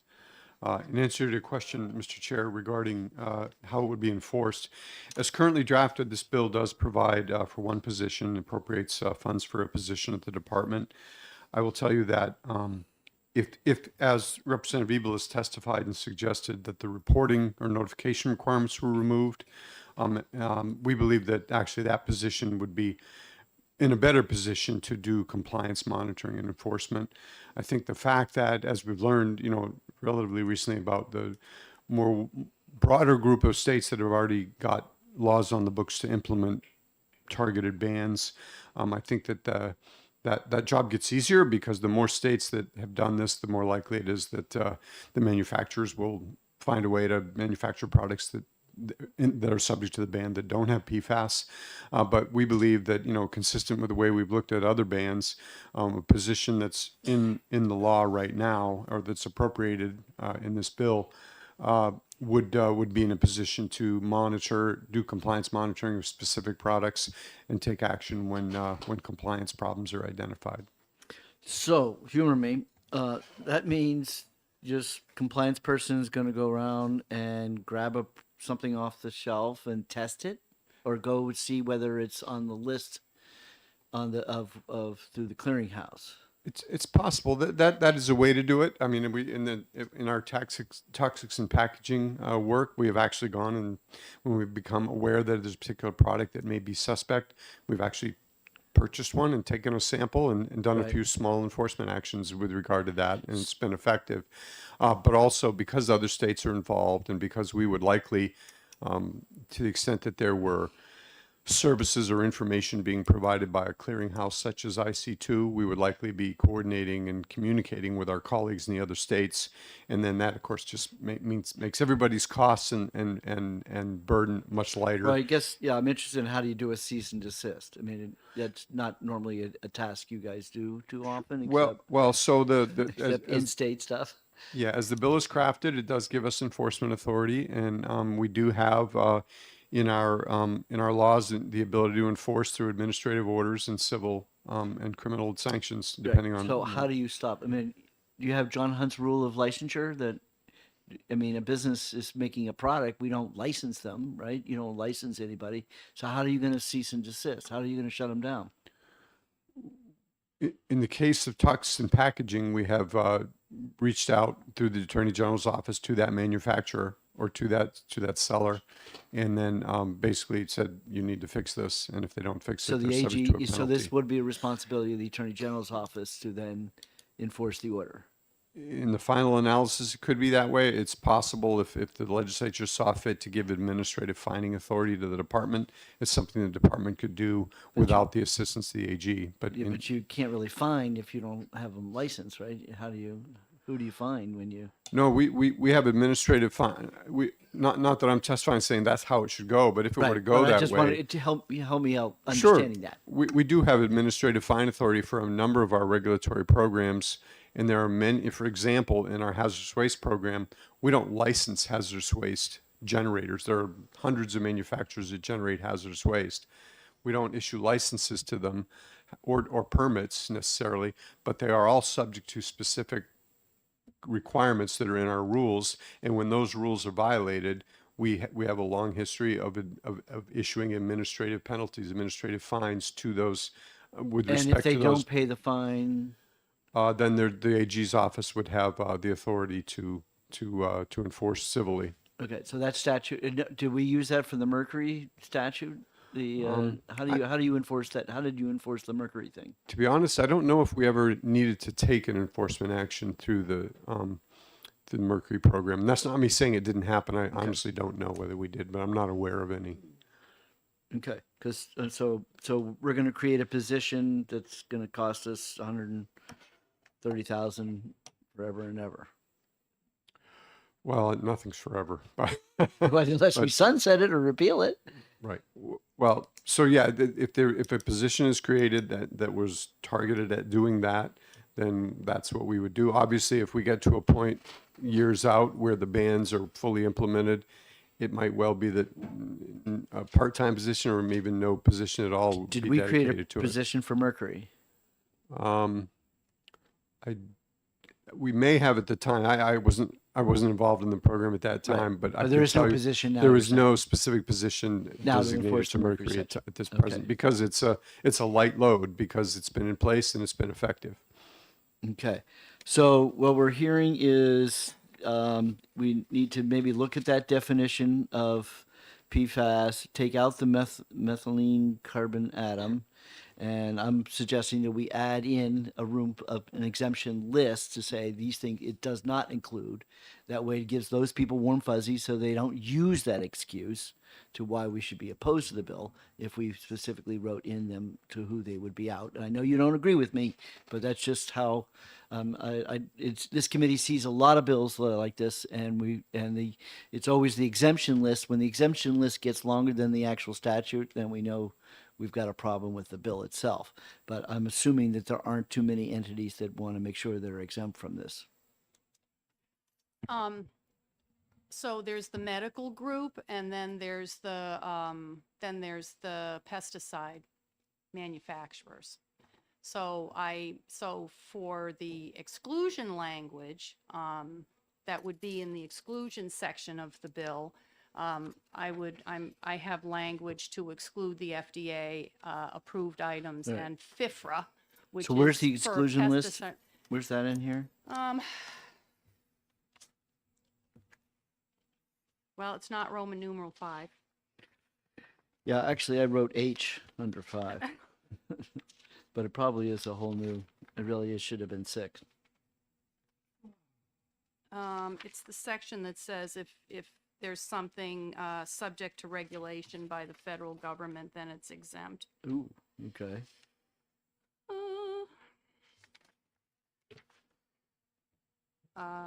Wait, I feel like I'm closing in on it. Bottom of page 2. And then you can, I mean, if you want to just tell me. I believe the section you're looking for is Roman 2, page 3, line 36. It would make sense it would be 2, yes, okay. Sorry about that. Crunch for this section, okay. So somewhere in there, we need to have, Yep, and the other What group it- that I'm proposing to exclude, the utilities, you'll recall, were concerned about being considered manufacturers or incidentally adding things when all they're doing is just processing our wastewater and so I have language okay. for So that. that's what we'll need for the next meeting is we need that exemption list. Okay, so public utilities, and what do we call these HOFs? What do we call the? Well, we'll have to talk about that. I have to say, Mr. Chair, I'm just going to strenuously object to the inclusion of that as an exemption, but I'm just telling you. Well, let me put it this way: if you have all these other people exempt, like what makes them so special versus just one product? Well, because which it's is FDA approved, it's pesticide approval, and it's a utility. And again, there's no product that I'm proposing to ban that includes HFOs. So Right, I it just just- don't see the point. it's what was it? Belts and suspenders is what I've heard that expression used before. All right. Well, And I So- remember Ed Butler using it. yeah. So I guess if we just want to go Okay. through this, Mr. Chair, if I'm going to prepare an amendment, I'll propose to remove the notification provision. Exactly, Are you and that's a all good right? chunk. Yeah, that's a good chunk. Yeah. Yeah, I like mean, that. That's great. And by the way, California actually vetoed a reporting bill because of the EPA reporting requirements. So I think we're, anyway, I just thought I forgot That's a to good mention direction that. to go then. Is that what Yeah, you're saying? well, I thought you'd like that. Well, there's nothing California. I just want to know what products actually been banned. I just since it's been on the books.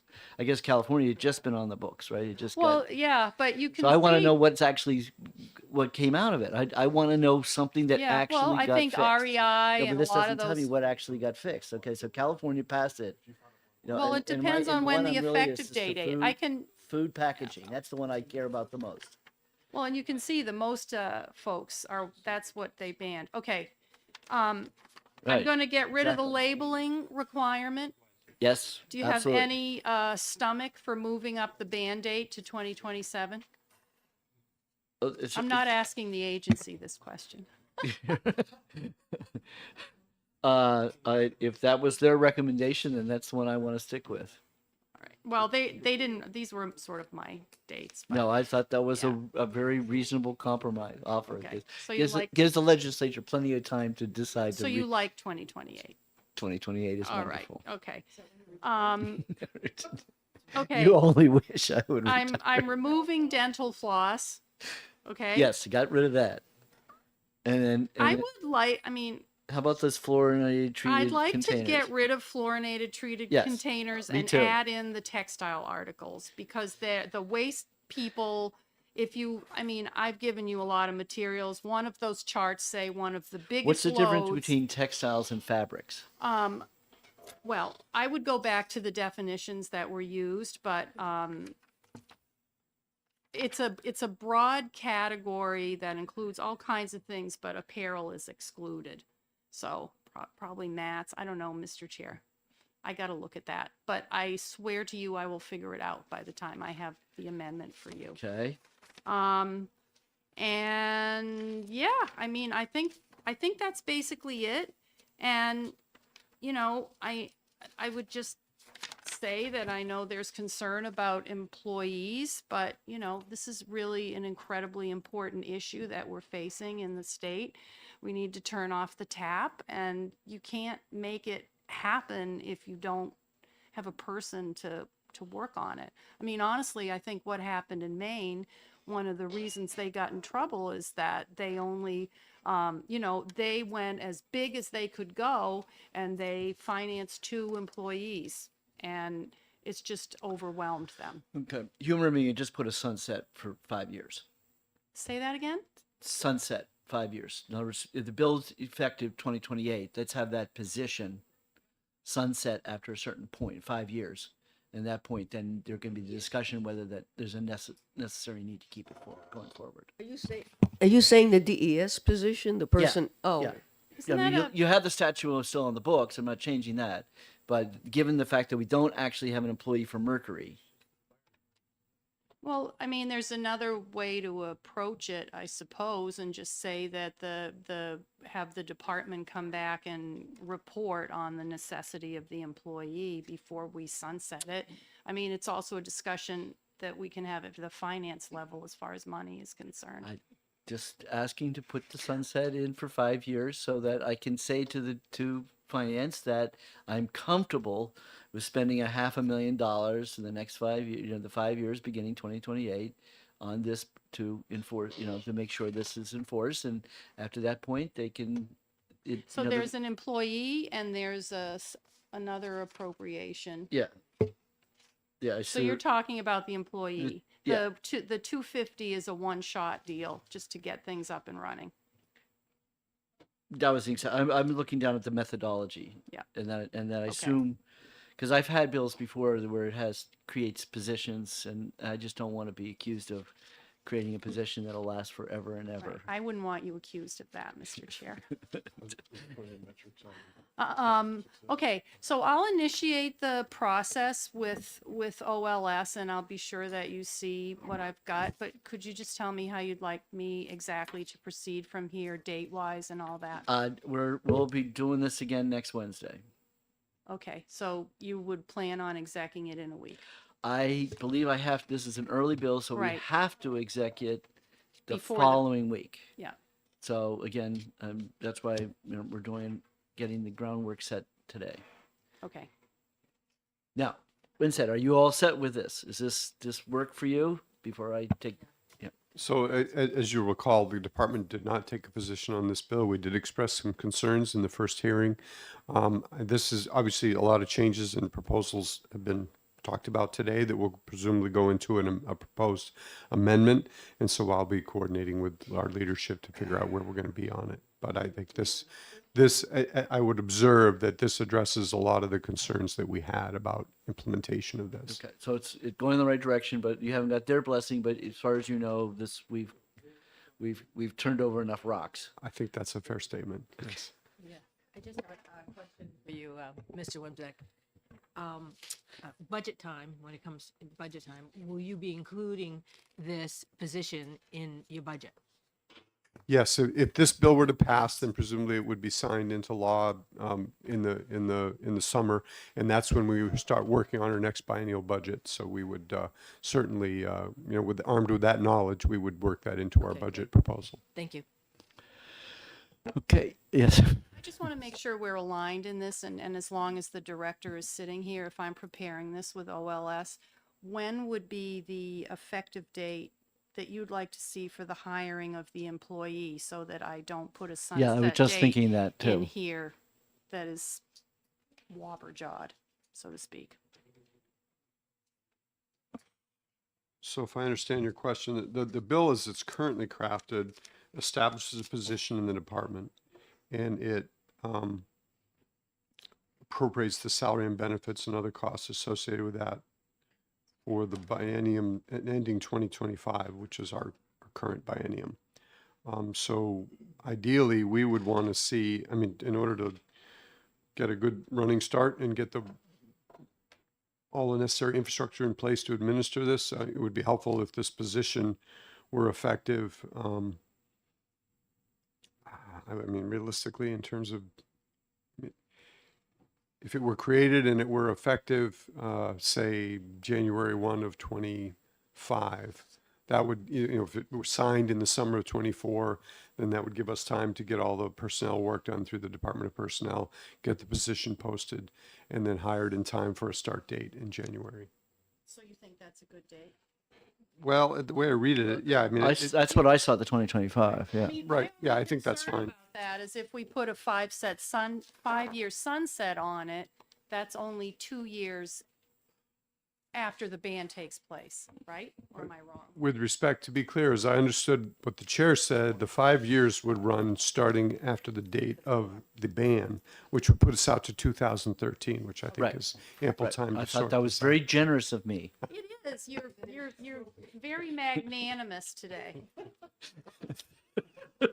Okay, now All right. open up to the committees. Anybody else have anything else they want to participate? Representative Hammond. So when that 5-year sunset comes up, how will the legislature evaluate whether or not to continue? What are the metrics that we could look at if anybody has ideas on that?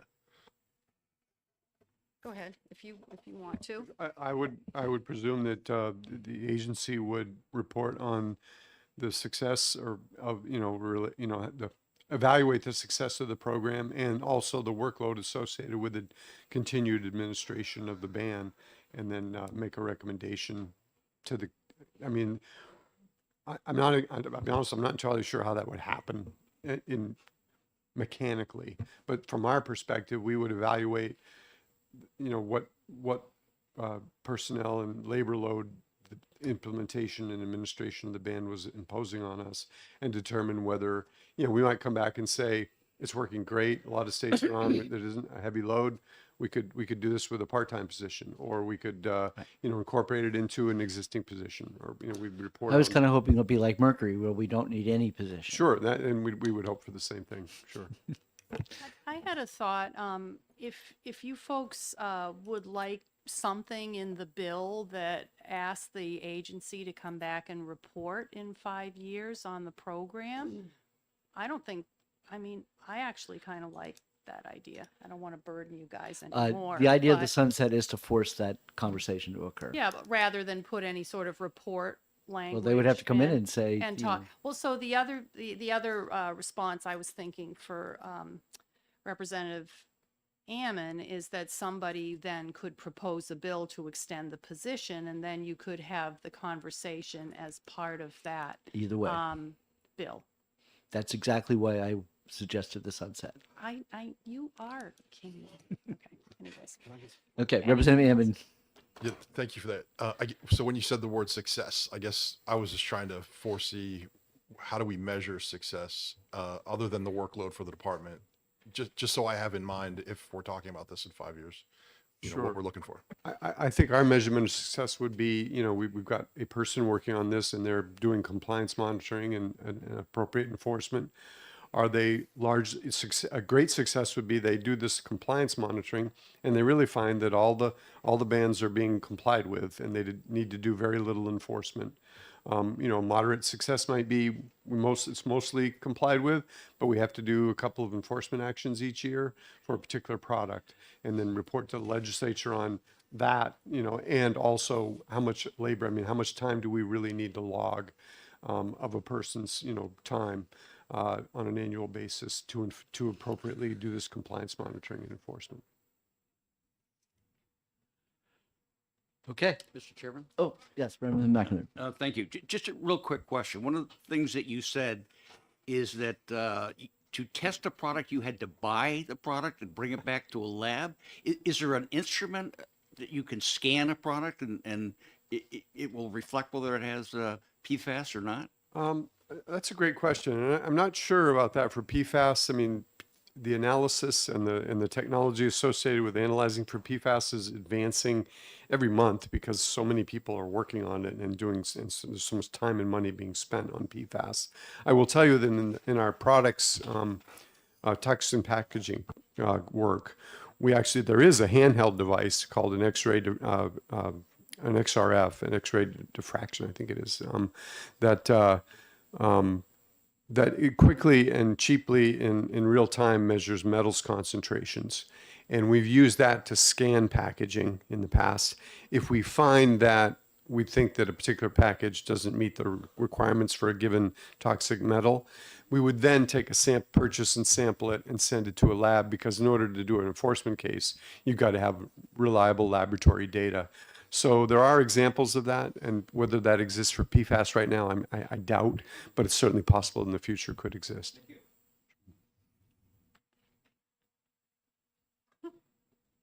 Thank you very much. Any other questions from the committee members? Seeing none? Thank you, guys. Can I just ask? Yes.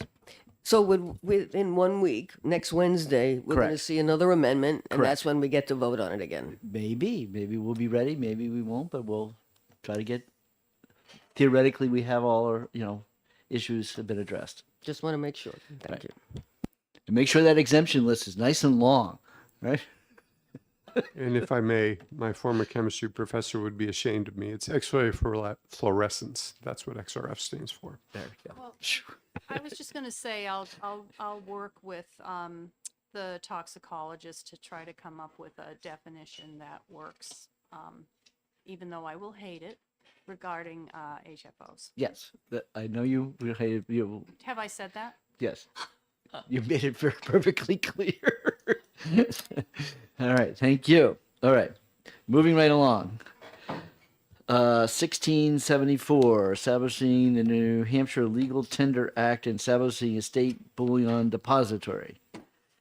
So my question to you is that people, if they have this thing exist, aren't they going to be using digital technology to pay bills?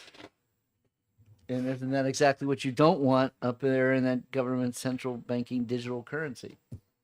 So we're going to start there. Yeah, just All right. answer that question for me. So All right. so I have a clear understanding. So this has to do with tokenizing real world assets. Tokenizing sounds like a Tokenizing digital... real world assets. Just remember that phrase, because this committee, if this is the domain, the subject matter committee for currencies like that, Right. we're gonna have to understand all these things. So Okay. tokenizing real world assets, gold would be a physical asset. It would be held in a depository. Right. And it would be audited to make sure that the tokens issued, the receipts, the digital receipts for your deposit Are backed by the... are backed one-to-one, right? And One-to-one. redeemable for. Right. And because that's on a blockchain, it's open source. So that's the key difference between a central bank digital currency, which would be closed source, that the government can change at any time. The token Oh, the would blockchain. Now we're getting would to be that whole issued on the blockchain, open source. Open source. And that's the difference, because you Okay. can trust exactly what it's That's the key word that Right. I do know that word Yeah, now. there I you do go. know. I do know about open But source. so here's my thought on this bill. It's not ready for prime time. I'm going to admit that to you. I don't know. I think about half of the business subcommittee was at the hearing. And so what I sent out yesterday, I know it's a lot to digest, is a transcript of the entire hearing. I sent that to the whole committee. I have a couple copies here.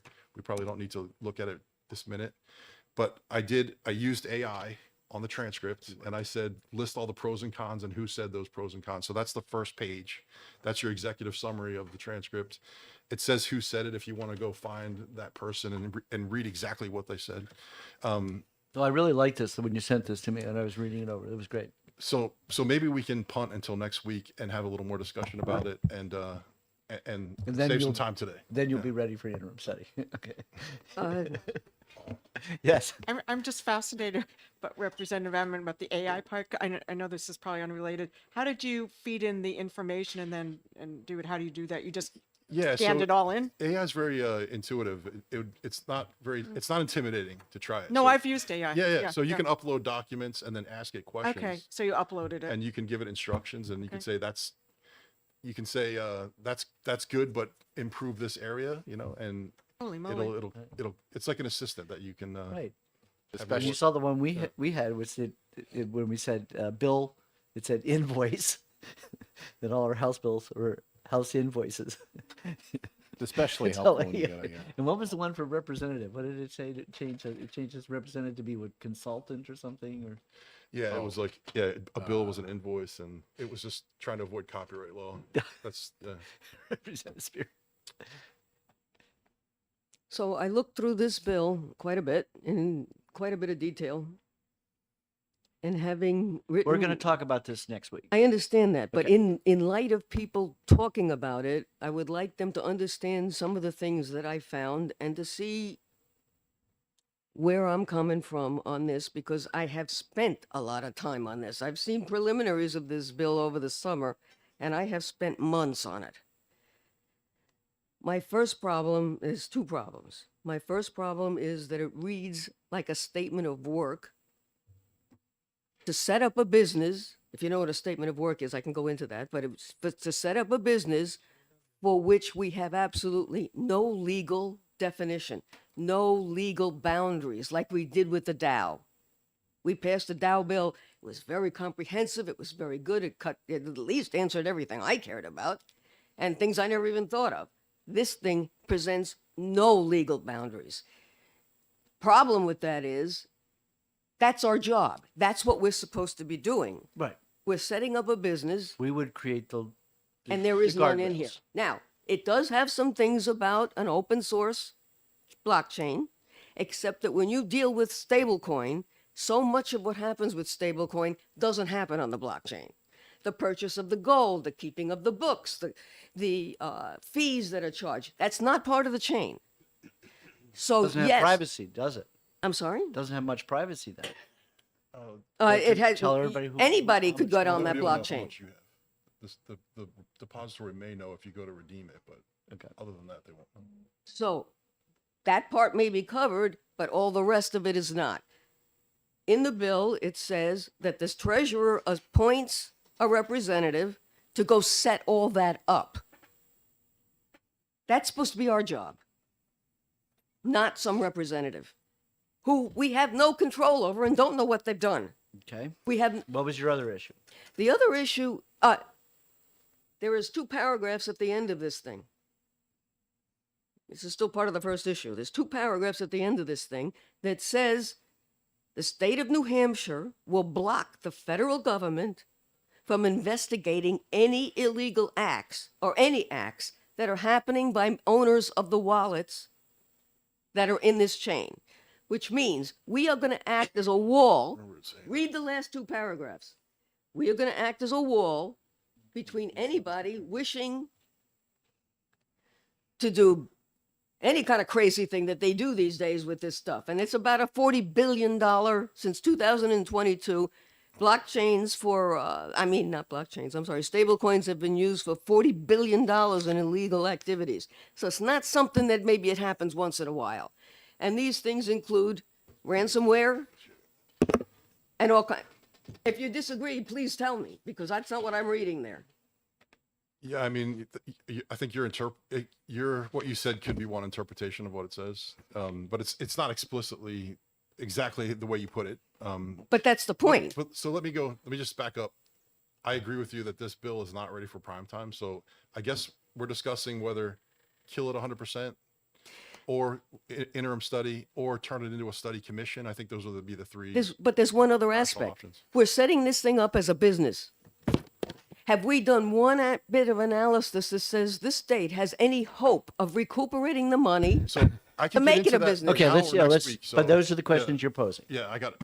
Those are, you'll add that to your AI list. Okay. Representative Thaxton. And I have to ask this question in honor of my late professor, James Buchanan, who won a Nobel Prize for this. And to clarify, when you refer to bullion and tokenization of real world assets, you're only referring to gold, is that correct? You're not referring to silver or bricks as, It's gold and silver. so you wouldn't do platinum and you wouldn't, I'm asking the question. We could, so the way I see this is sort of like an entryway into the state becoming, you know, Reserve. understanding the tokenization aspect. So you can tokenize lots of different things. Yeah, So if Professor we- Buchanan's Nobel yeah. Prize was awarded for his work on establishing bricks as clay bricks as a reserve. So that would incentivize the production of bricks, which would. Or it value would, the currency there was a and- finite number of bricks, therefore you could limit the expansion or contraction of currency based on the availability of bricks. Because I could make bricks in the mud with the mud in my Correct. backyard, right? Well, you could go mine gold So in your it's- backyard. It's not scarce the way gold is, but. Everything's relatively scarce. So not to Okay. go down too far down that right. rabbit hole, and I don't know that I think it's a bad bill. I just want to be clear. It's a specific, we're talking about bullion as simply gold and silver, not tokenization of other assets, not platinum. Not initially, copper. but maybe platinum would make sense later on, you know, I don't know. All right. If you want, so there's a discussion about the cost. And Yeah. that's a valid. And the certainly valid return to the discussion. investor, which in this case is the state of New Hampshire. Well, that gets to where my issue is. But let me just talk about the fees that. No, but let me, mine's really easy. All I'm right. against the state bank. Yeah. This says state depository. That sounds like a state bank to me, So- and I'm against any Well, state a bank. depository I is- really think that if there's someone, there's no lending or financial services out of a deposit. It's just a storage of the.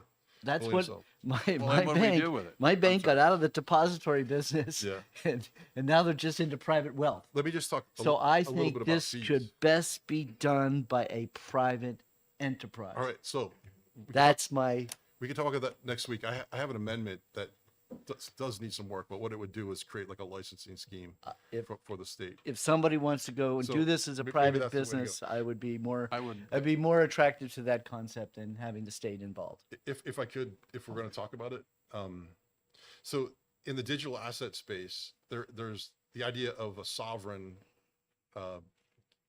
giving its stamp of approval, its Yes. guarantee on a digital asset would give that would create a trust in that asset in the digital Perhaps. economy, right?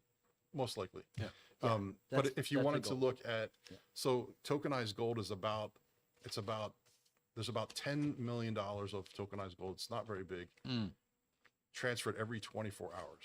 Okay. So if the state got 10% of that, that would be 1 million every 24 hours, right? Potentially. I'm just giving you Yeah. a rough estimate. And that's $365 million a year.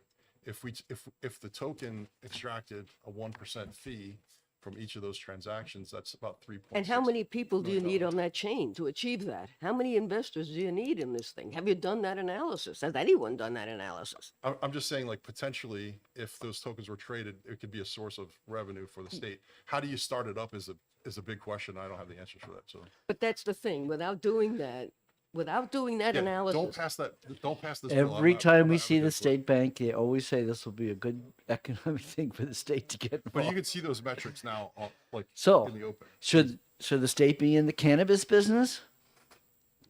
Have we moved on? I think we're moved on. Yes. Can I ask Okay. a question? Representative McAleer. Yes. Representative Ammon, what is the practical purpose of all this? It seems to me it's sort of ideological type of thing as opposed to? It should be. Supposed I can to- tell you how I think about it if you, Yeah, let's do that next week. we could do it next week. We'll do that. Yeah. Put it on your list of things to So discuss. I'll talk about $34 trillion in debt and how the interest on the debt is surpassing the military spending. So that's my. Okay. All right. Last but not least, establishing a condominium dispute resolution board. Okay. Anybody want to weigh in on this one?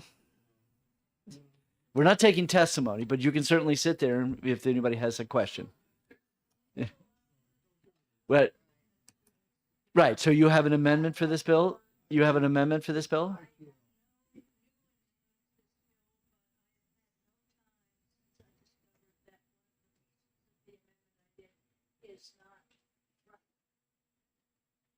Okay. If you want to have that in public record, why don't you come up and say it into the microphone so the public knows where you were at amendment.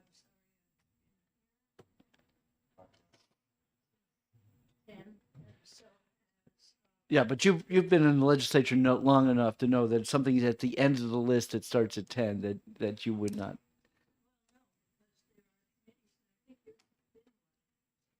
Sorry, this is off. That committees that have decided to we're taking this one next and we're taking that one after that, and it's totally unrelated to the order. Oh, no, we do buy things by order, but okay. Okay. So we wanted to put this bill into the Office of Professional Licensure and Certification. I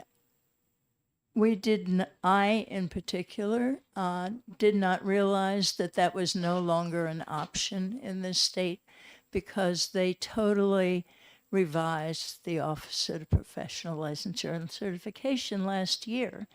All I knew was that they had gotten rid of the Manufactured Housing Board, which this is based on.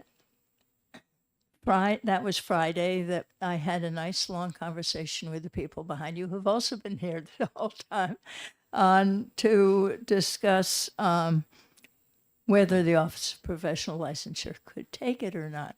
The only way they could take it would be if they licensed people. John Hunt's rule of licensure. And they don't license people. I mean, they couldn't license people in this case. Nothing that would make any sense whatsoever.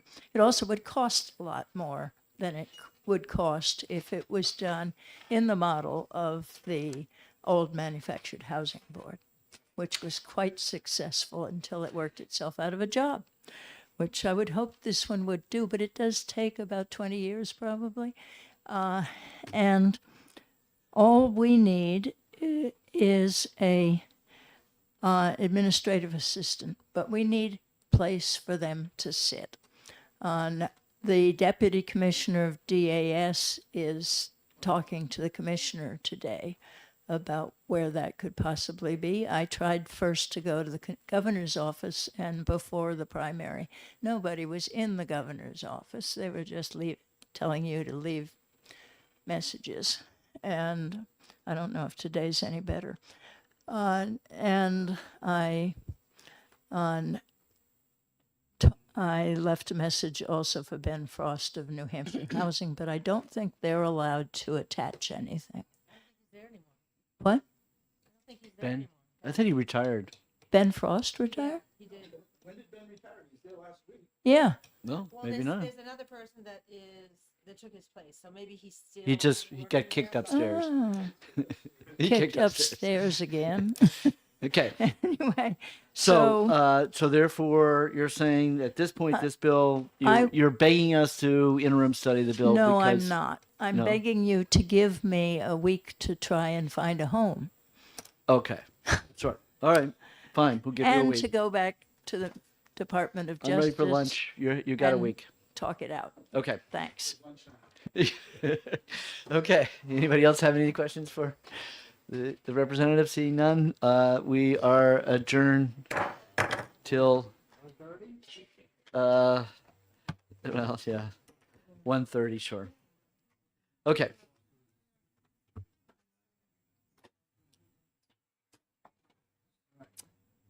Okay. I'd like to talk to you more about that bill.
started.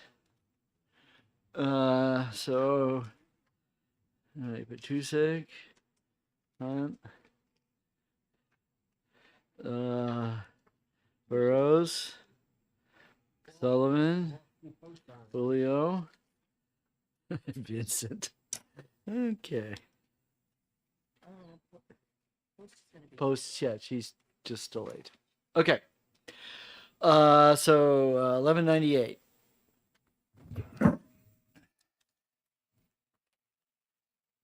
And anybody have any opinions about 1198? Mr. Chairman, isn't this basically the same bill we had 2 years ago? That we attempted to do something and then the Senate killed it. So yeah, he evidently his mother died. I just saw him. Oh, he is here. Florian, I just saw him. But Is he's Tim? not- he's Tim, not- are you here? No, he's not here. He would have been here because it was scheduled for. So he maybe came in and then Maybe when he found out his mother died. no, that was well, that was just the message I got. But okay. So All right. Do I have? with this I bill, never- nobody's here to present it, so, Are we gonna present? This is a well, not present it. but it's a Subcommittee. But to talk about so it. you don't care about No, I think we're, Easter, Thanksgiving Day, whenever appointed, and Christmas Day. we're not gonna micromanage the liquor committee. Right. That's it. All right. Nobody wants to speak for this bill? I wasn't here for the testimony. So is this just like right now things aren't open on certain holidays? But Sundays are always open, right? We are open on Sundays, yeah. Right. So why does it say Sundays on here? If it's a holiday? Business on the okay. Notwithstanding the other provision law, commission may, in its discretion, open for business. So theoretically, if they can't find employees or there's going to be a problem, they might not be open on a Sunday. But as far as I know, so who's working? Aiden, are you working this bill? You can take your jacket off and stay a while.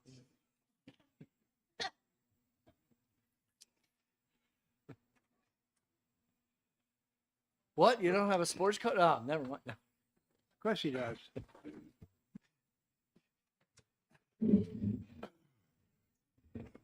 Okay. Are there any liquor stores that are actually closed on Sunday?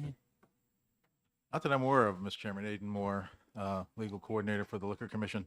Not that I'm aware of. I think, of course, on Sundays you have Easter, which is on a Sunday. Yeah, well, that's the holidays, but Right. we just want to clear up Sunday is the question. I can't say with 100% certainty whether some of the stores are not closed, especially if they're in locations where it doesn't make sense to keep them open, but I think the commission will always try to get as much of sales receipts as they can. Right. So that your only Yeah, question? yeah. I thought they were open on Sundays, so I was confused as to what the point of Sunday is. That's what I was asking. Right. But at the end of the day is that the commission could have a certain store not open on a Sunday based on this statute. The current statute. The current statute. Yeah, the bill is just what you see that's been crossed out. Right. Mr. Chairman, question? Yeah. So what this bill does, basically, it says that the commission could be opened on Easter or Thanksgiving That's correct. or Christmas? Or Christmas, no less. I think it's because of certain. Not a good idea. Because of certain You sound like one of the senators who killed the bill. No, we don't want to micromanage the liquor commission. Well, I mean, giving them the flexibility to do it, but they don't have to do it. yeah, right? and that was the sponsor's premise that I mean, I don't see anything offensive about that. right. Mr. Chair, So I'd like to move ITL. okay.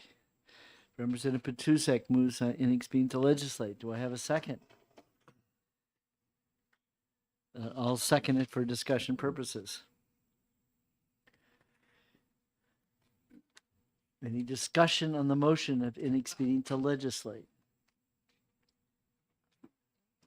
I mean, what is the logic behind it? You just don't like the idea of them being open those days? I think it's the precedent is saying that that we're closed on these three holidays.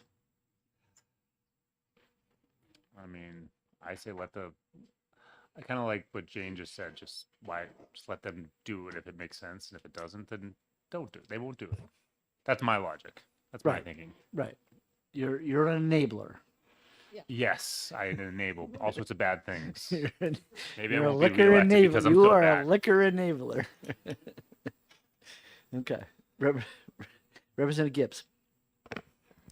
Thank you. Am I right that employees willing to work on those holidays would get time and a half? What? Aiden, you were supposed to be in the seat here. Don't move. I want you to stay right there for the next bill too. Representative, could you repeat your question, please? Am I right that employees willing to work on those holidays would get time and a half for the hours that they work on the holidays? Yes, it's not currently in the state employees collective bargaining agreement as far as those holidays and whether or not, I think that agreement would have to go back and be negotiated to see whether or not there were any additional terms that the union would like to have added if they were going to be told to work on Christmas or Easter. But under the current contract, if they work on Sundays, they do get time and a half. So the current contract doesn't provide for holidays one way or the other. If they're a full-time employee, they would get the same holiday pay. So for example, if you're a state employee and you're working on a holiday, you'll get paid for that day and paid for the holiday. So you'll pretty much get double pay. That's what I was going Thank to you. say. I thought it was double pay. Right. And so that can include Columbus Day, Martin Luther King Day, That's correct. sir. Memorial Day. Double time and a half. No, double time. Just double time. Representative Walsh. Thank you, Mr. Chairman. I agree with the other representative, Sullivan, that this is commerce. Let there be commerce. If they choose to open and have employees who are willing to work on those days, why not? That's my. Well, I would say is that we did pass this bill in its current form, and the Senate killed it. That's not a reason not to pass a good bill. There If you we like it. go. Okay. So, would you be willing to withdraw your motion? Yes, I will. Okay. Representative Sullivan, seconded by Representative Petuzek, moves ought to pass. All right. You own it. Okay. You own it. You own it. You write the blurb. You're going to write the blur. Sure. Okay. So it doesn't matter either way. Yeah, exactly. The bill's going to die in the Senate. Well, unless the senators feel It's gonna die differently in the about it. Senate I'm anyway. sure Representative Sullivan, when he goes over and speak to it on this, when the hearing on the Senate side, you'll have a compelling argument I why, bet it'll be real exciting. and say it's simply enabling. I would say that, just for the record, is the Senate's position is that as much as it is enabling, they really didn't want the Liquor Commission to even contemplate the idea of these three holidays and get into negotiation with the Union. the union in terms of doing it or what would it take to get it done. That the better part of valor, they just said, is that's fine. Let's leave these 3 days as we're closed those 3 days. That was the Senate position. Gotcha. You sure you still want to go with this motion? Yeah, why not?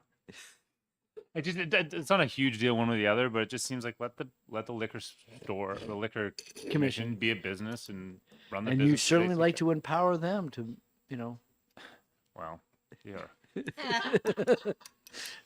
putting words in his mouth. I'm don't not put putting words in words my in your mouth. He agreed that he was an enabler, so. And I'm just saying, and enabling them to make The that job is decision. to maximize their profits for our state. Let's give them That the is tools their to do it. charge. You're correct. Okay, so the motion is up to pass. Any more discussion on the motion? So OTP. the ITL was withdrawn. Because you were very convincing, Representative Walsh. So now the current motion is up to pass. So all those in favor raise their hand. 1, 2.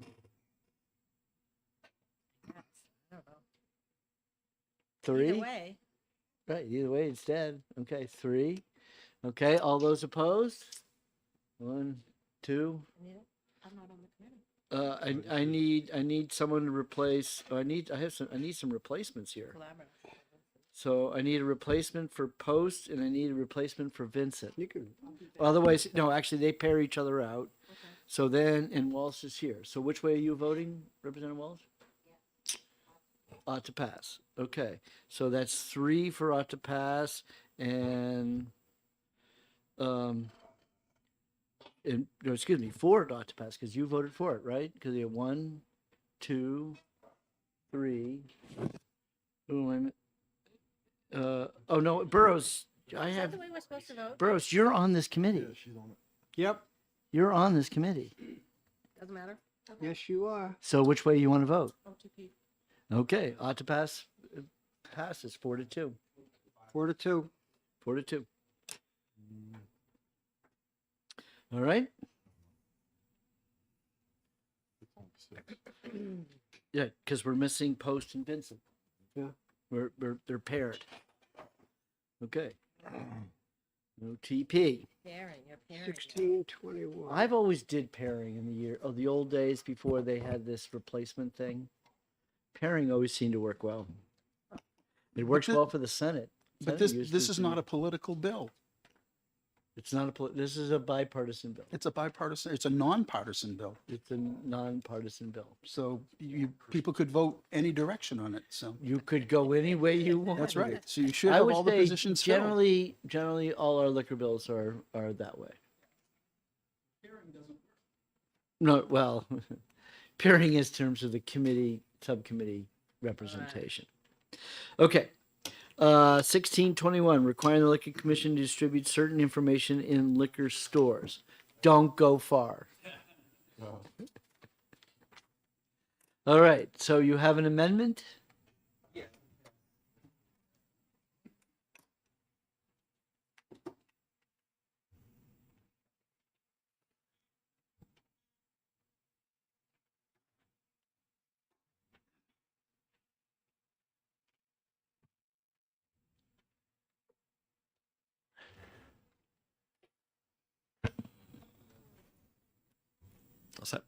Okay.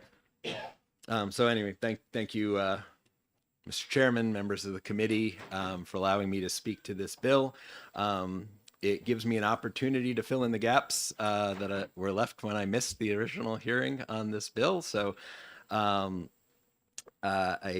did watch the hearing, and my co-sponsor, Representative Priest, did a very good job without any warning that he was going to be introducing the bill. But there are some things I'd like to fill in and clarify. And first, the amendment. These were issues really that came out of drafting. It was redrafted and it came out on the last day, and they were things that I had discussed with folks that helped put this together along the way that just didn't make it in. So hopefully this amendment addresses things, and I did see some of them came up during your original hearing. It is meant to focus on both wine and liquor, any products sold at the state liquor stores. It was meant to include the option to distribute information in formats other than the than a printed brochure, but it includes a printed brochure, and it also clarifies what the referral resource that the bill speaks to is. So I won't go through the details of it, but certainly glad to discuss those items.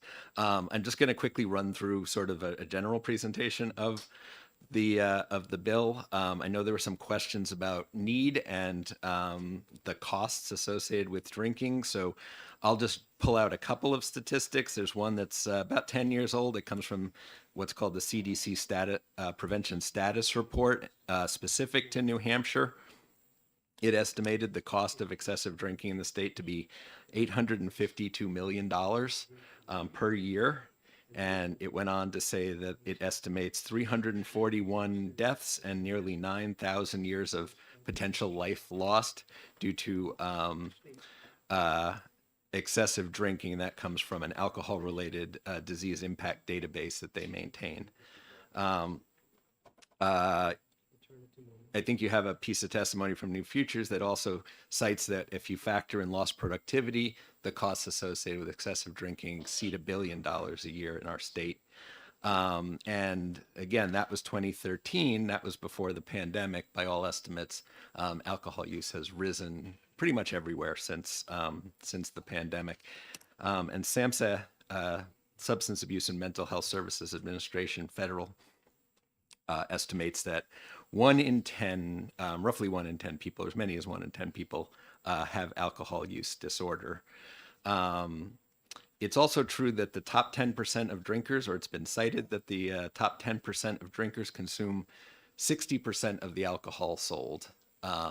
So basically, there's a very relatively small group of the population that that we're targeting or attempting to reach with this legislation, that accounts for a lot of what might look like the the people coming through the liquor stores, and that's really the purpose behind this bill. I like to think of it as sort of a low-hanging fruit kind of bill, because it's based on a lot of things that are already in place. The systems to identify, refer, and treat alcohol use disorder are already in place in the state.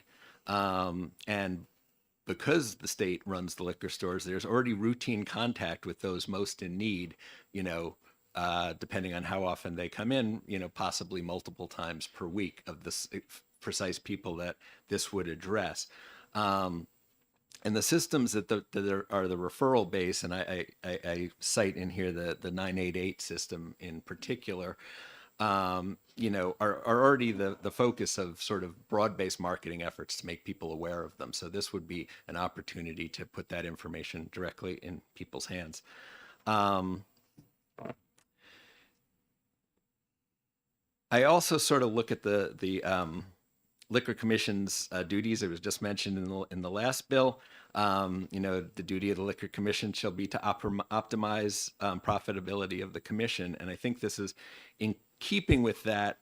If you look at the concept of revenues and excessive expenses, narrowly, perhaps not, but broadly, what are called the externalities of the transactions are those costs that I just mentioned.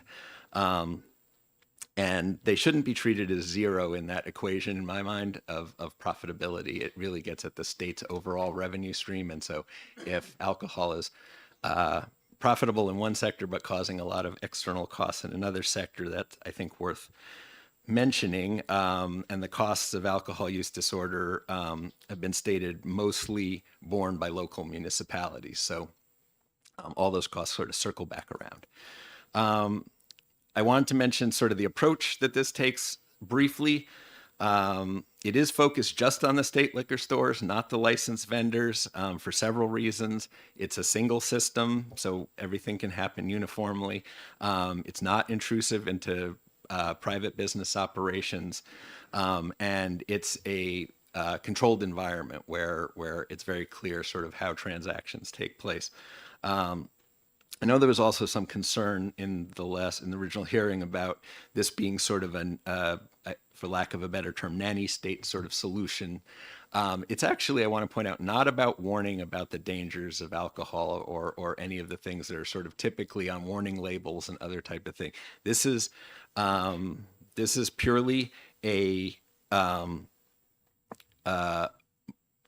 effort to basically raise awareness. Sorry, I lost my place on my page, but to make existing resources available to help those that need it, essentially.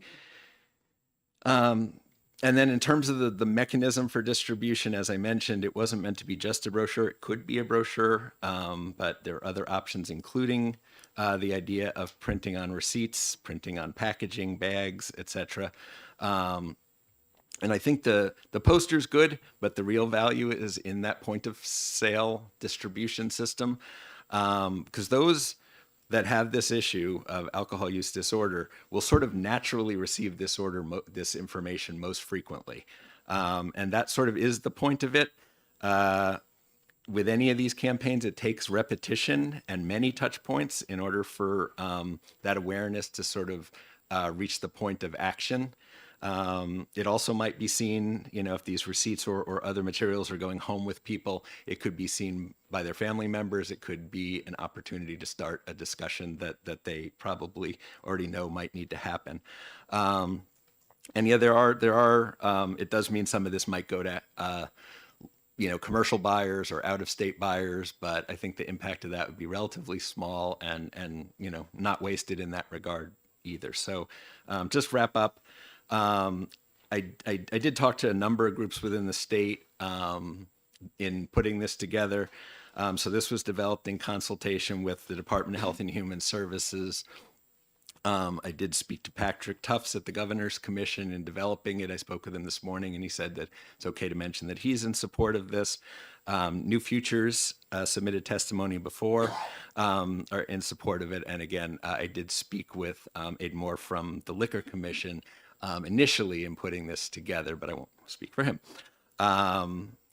And it was noted that the Liquor Commission does need legislative authority, in my understanding, to do things like this. It's not naturally in their scope that they can just take it upon themselves to do this, no matter whether they want to or not. It can be done at little cost, little intrusion to the existing process, and I tried to make it as flexible as possible. The resources already exist, and since the state is the vendor, I feel like it has both an opportunity and also a responsibility to do things to limit the associated harm and associated cost of the liquor industry. So that's my testimony. I'd be happy to take questions. Okay, well, this is a subcommittee, so we don't. Oh, okay. Really, Sorry, this is my work first that working way, group too. So when I look at it, there's some shalls and mays in here. Okay. And the shall looks like to me is that it has to be on the electronic receipt. Or in some format, yes. No, not it shall be there, and it must be on the bags. There's no, it's not, pick or choose what your, I just shall be distributed to the community with each purchase made to the state as part of the printed electronic receipt for purchase, comma, on the bags or other packaging materials.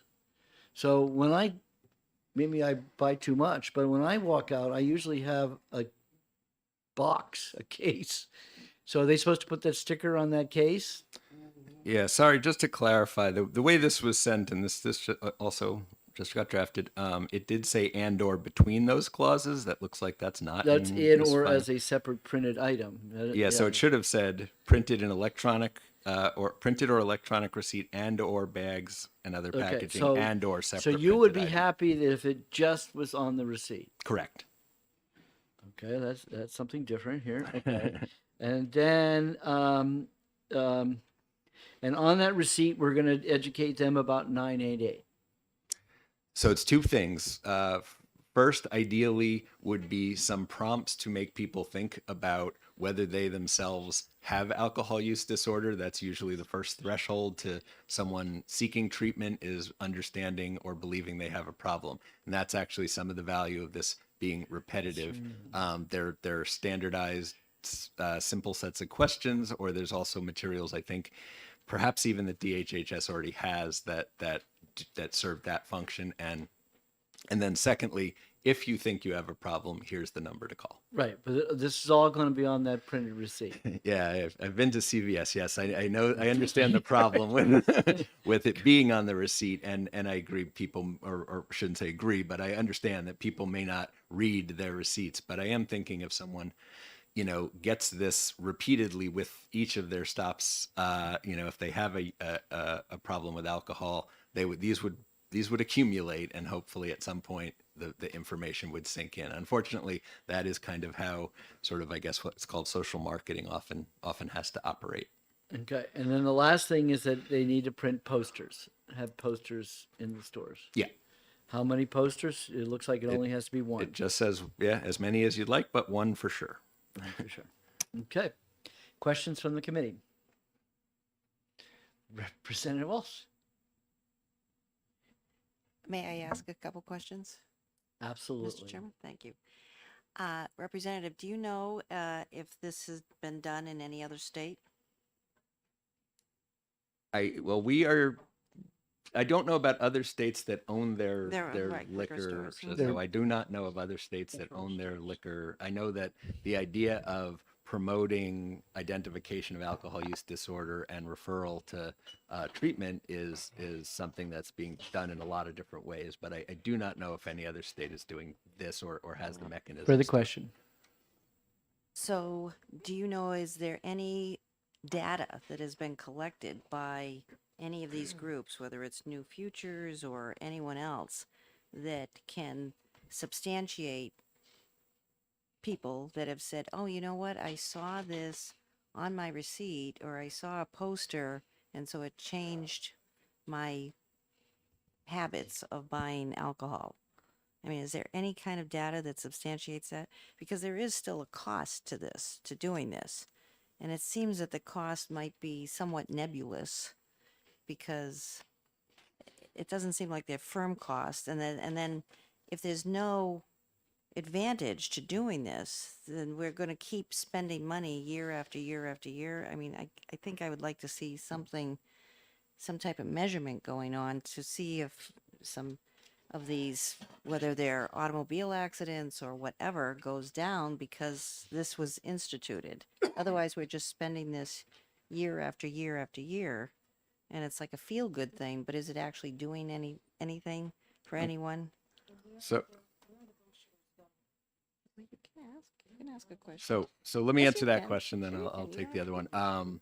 So there are sets of scientifically validated questions that have been tested to help people get to the point that they recognize that they have alcohol use disorder. I didn't specify, that it has to be a scientifically backed set of questions or anything in here, but I would assume, working with Health and Human Services, they're well aware of that. But I can provide, if you'd like, some of the information that shows that these questions exist and have been scientifically developed in order to help people get to a place where they would consider using treatment. So whether or not, and the thought of an evaluation did cross my mind when I was putting this together, I decided it didn't really belong in here. Probably the best place to do that evaluation would be through the 988 system or through the referral system, to basically perhaps add a question. Have you seen that material? Did that have anything to do with your, but that I don't think is in the purview of this bill, because it deals specifically with the Liquor Commission and not with the referral resource. But I do agree to your point. We don't want to do things that are not effective.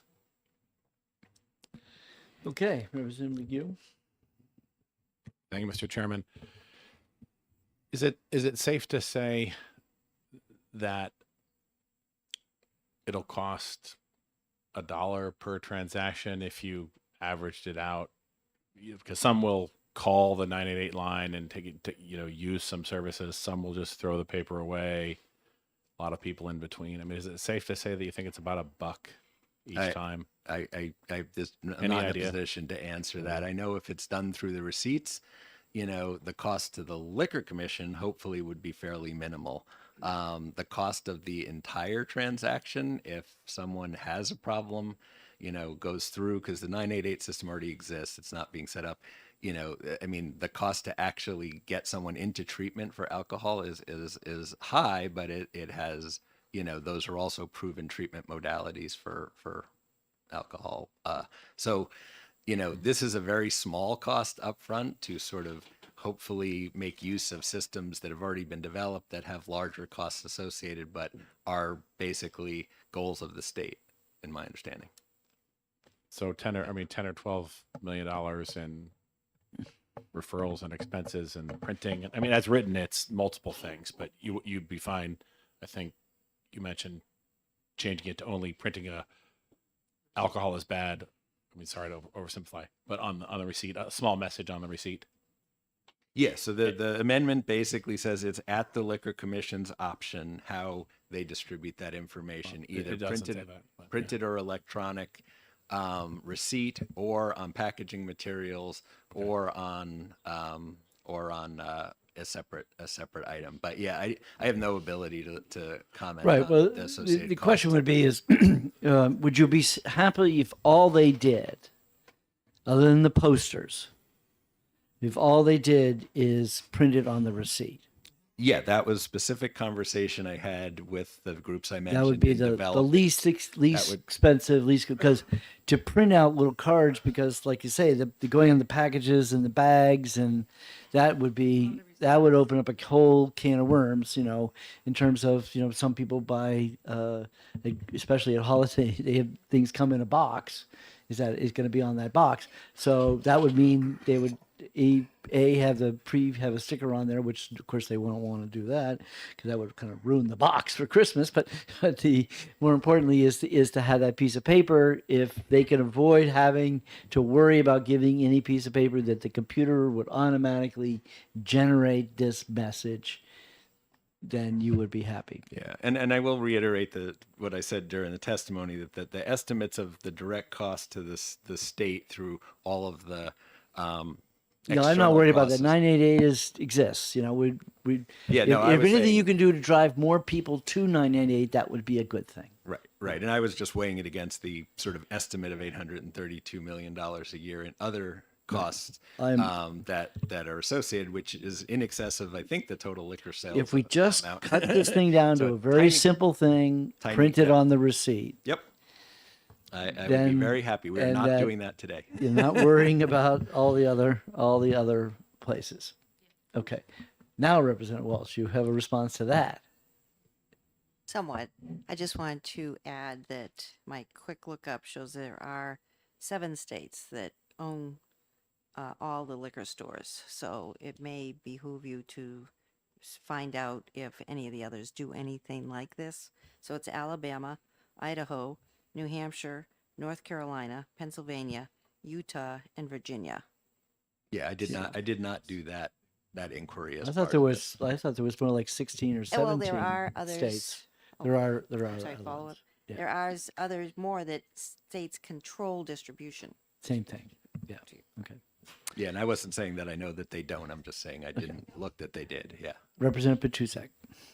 Thank you, Mr. Chairman. Let me preface my remarks by saying that I agree with New Futures. That is a practical, compassionate perspective, and the bill is good policy. But I see this as the nose under the tent. That this will become a state program, and the $250,000 to $500,000 will rise commensurately.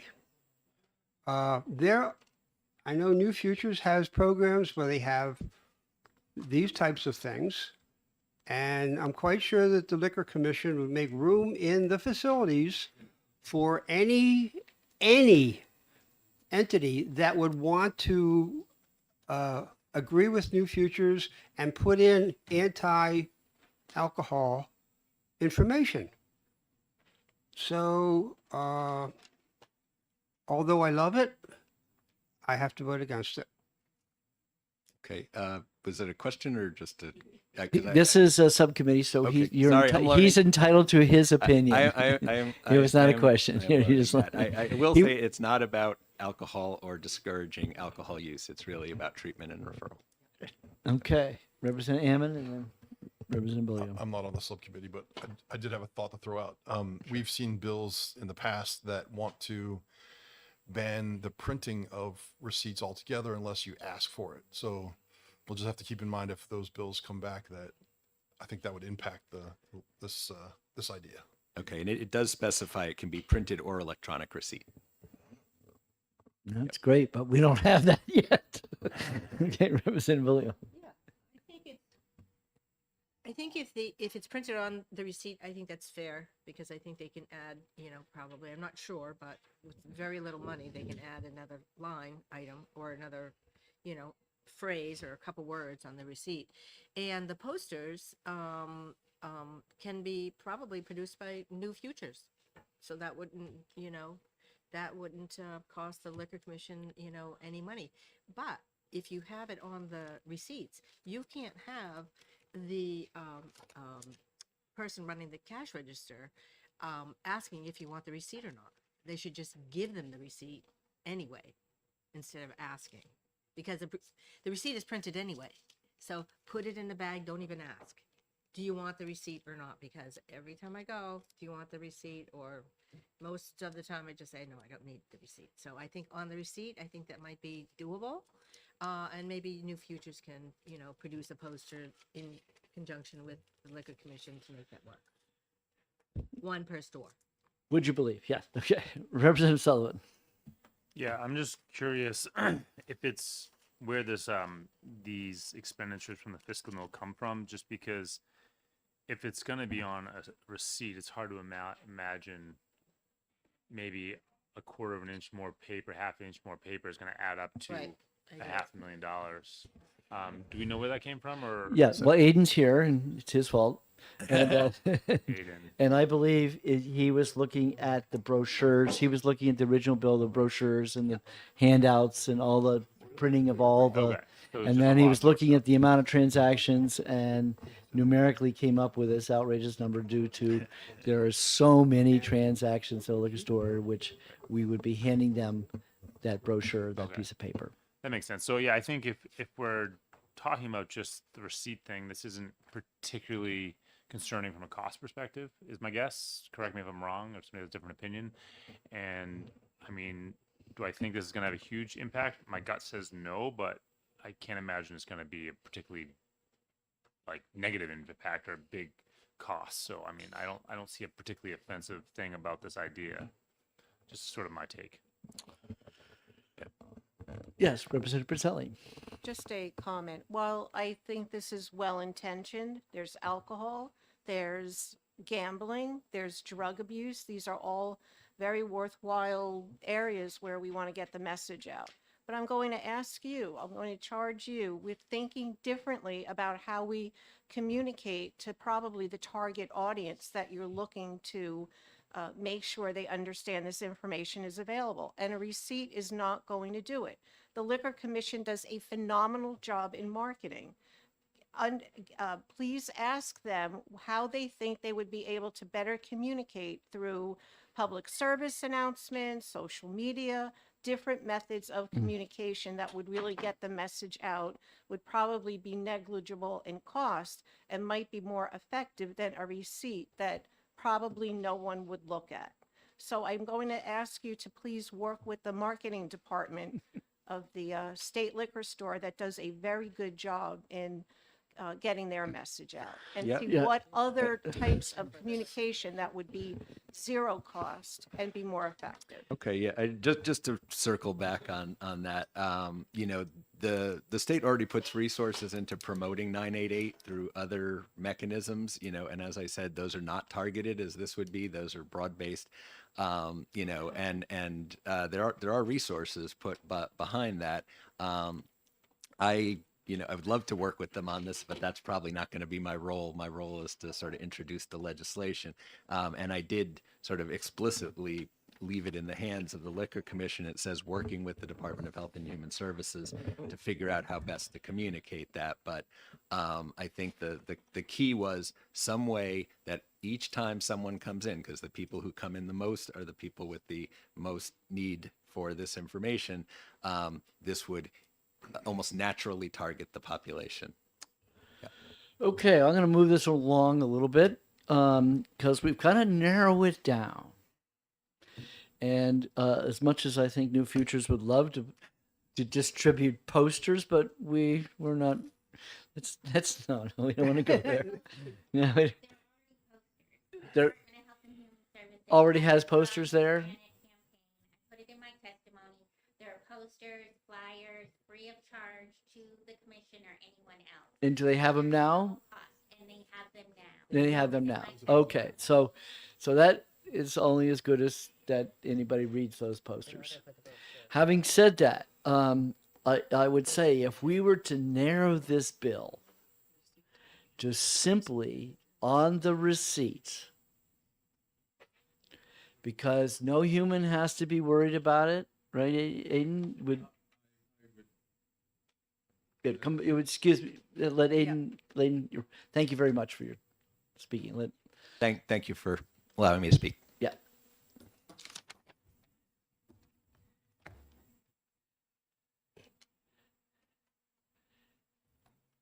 Mr. Chairman, I think it might be appropriate where there are so many different moving parts in Right. this bill that maybe if the committee were to give us time to go back to the commission, talk to the chairman about what the capacity is. I don't know exactly what it would take. No, I'm to not program- asking you to commit for the the commission. So- I'm proposing now a concept that we narrow this bill to just the receipts.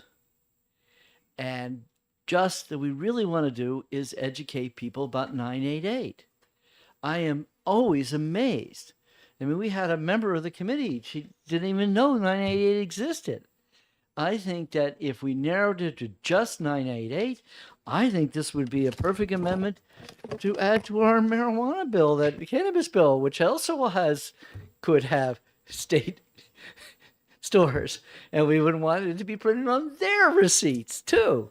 That 988 is nothing else. If we educate people that 988 exists, that could be a good thing. I'm going to thank you, Aiden. So I'm now going to bring it to the subcommittee. How do people feel about that compromise, a simple amendment to this bill? I think it's good. Just like You think one you're line? you're in? Or just one line or something? It'll be minimal line, and just but it'll be somebody to say that about 988 and that it exists, and feel free to call it when you're maybe thinking that maybe you really should have it if you are drinking or smoking. We can't go there yet. Or buying lottery tickets. Or lottery tickets. We can have what about the I don't think you get a receipt with a What about lottery the ticket. poster that's free of charge? What I she don't get a just receipt said with my was alcohol either. that there are already posters now Right. that are already being distributed. They're already there in the They're liquor not, store. they're in the liquor stores? No. they're Oh, not. well, you said there was. No, Oh, they're available. okay, sure. Come on. So what you're looking at, Mr. Chairman, is taking the amendment that you have and taking everything after electronic receipt for the purchase period, and everything else is struck. Pretty much, yeah. Good afternoon, Kate Fry from New Futures. This is in my testimony, so I just want to clarify it. And Jenny O'Higgins from the Department of Health and Human Services was going to be here today. Jenny O'Higgins from the Department of Health and Human Services is going to be here today. There is a campaign out that has been, Department of Health and Human Services has spent a lot of money on, Strong as Granite campaign, that the idea is a full immersion of information about the 988, and that information through posters, social media. So what I was trying to say and had in my testimony is you could get multiple posters to distribute to the Liquor Commission free of charge. They are So available I'm shocked completely that they don't free do of this charge. already. I think from the discussion, if they were mandated to do it, it'd be a lot easier. I was just talking to Aiden. If it's something that they'd be willing to do, that's even easier. I'm telling you, they are free of charge. There is no cost. Anybody can order flyers, wallet things, anything. So the information is there, and it is exactly as you said, Chairman. It's information how to contact. It's 988. Very simple. Very simple. Okay. So, but I'm sure And now I'm gonna look at you, Mark. That that the liquor commission would be more than welcome to accept these signs and get them. But I know you're enforcement, so there's no one here actually from the retail side of the division to carry on this. That we'd love to see some 998 signs, poster.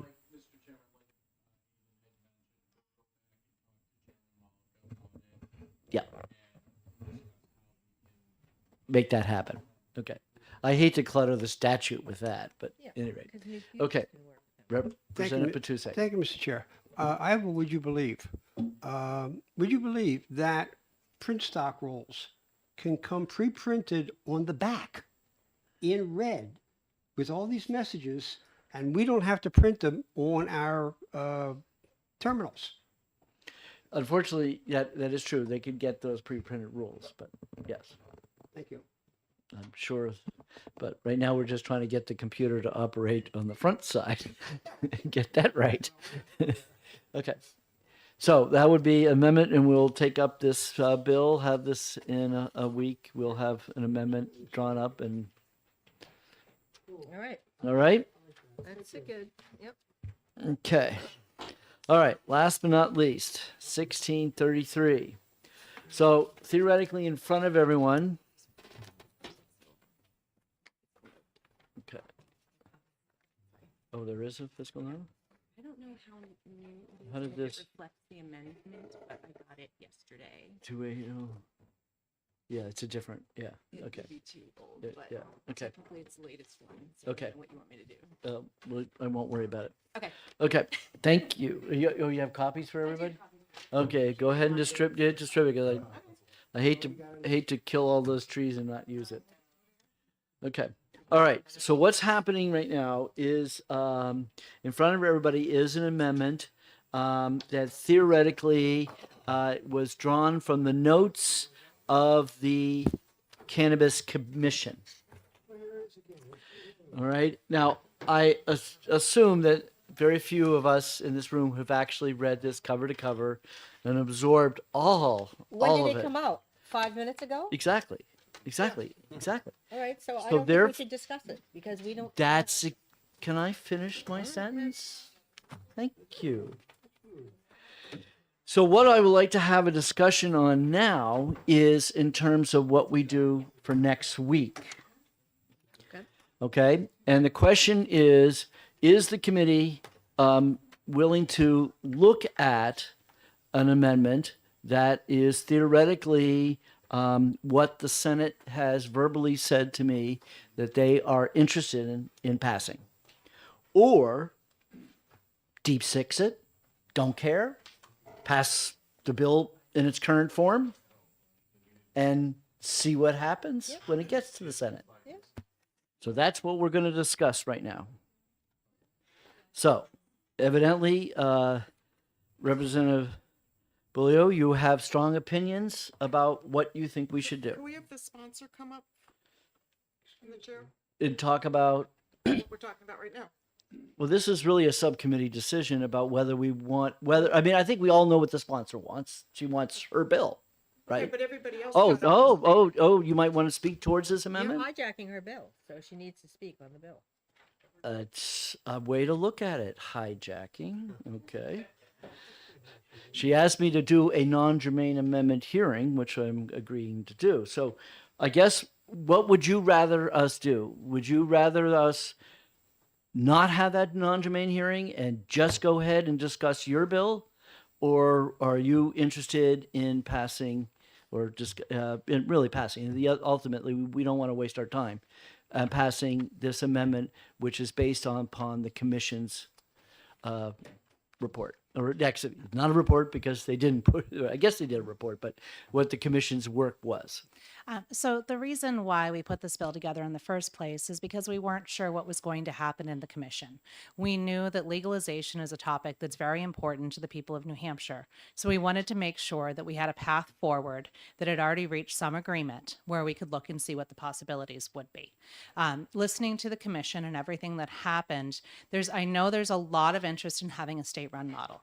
but there are multiple ways to have a state-run model. And I think that we can come to something that meets most people's needs while making sure that we're minimizing risk to the state. So one of the big issues we have to face is the fact that, you probably remember McDonald's and the hot coffee. So McDonald's had their franchisee who served coffee that was very hot. It spilled on somebody's lap.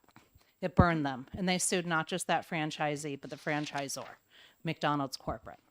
So we should really be careful as we draft our state-run model to make sure that we don't turn New Hampshire as a state into McDonald's corporate and make us liable not for any just problems with the cannabis, but if somebody slips on ice on their way in. I know that there's different limitations, and especially if it is a state store, there may be a little bit of wiggle room, but we want to make sure that we're not creating a franchise underneath the state. So there's 3 tests that are used in law to determine if it's a franchise.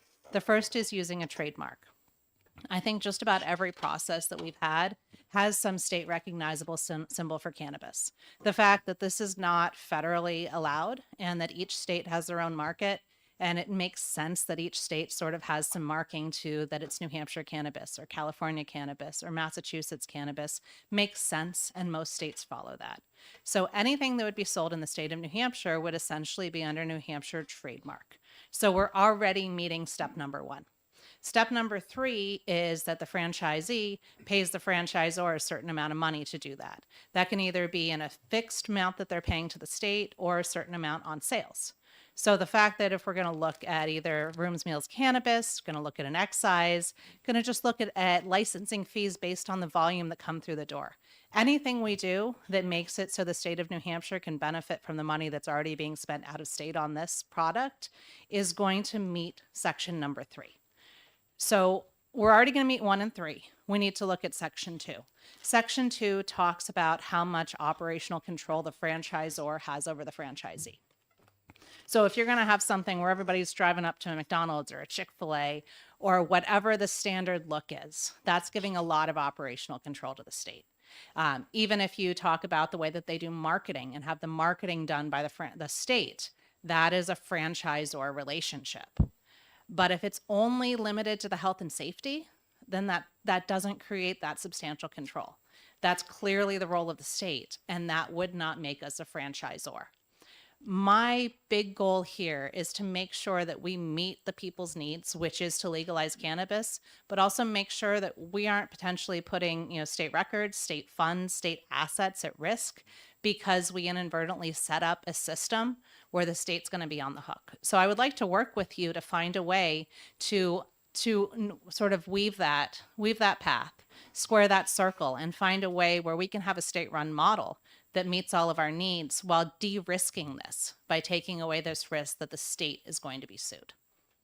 So I want to work towards it. It's not going to be my bill. It's not going to be your bill, but let's work towards figuring out where the appropriate line is, because quite frankly, if my name is on a bill where we're talking about being a franchisor and the state's going to be sued, I'm going to have to speak against that, because how do I know that I'm not going to be one of the first people named in the lawsuit if I brought this bill forward that makes the state liable?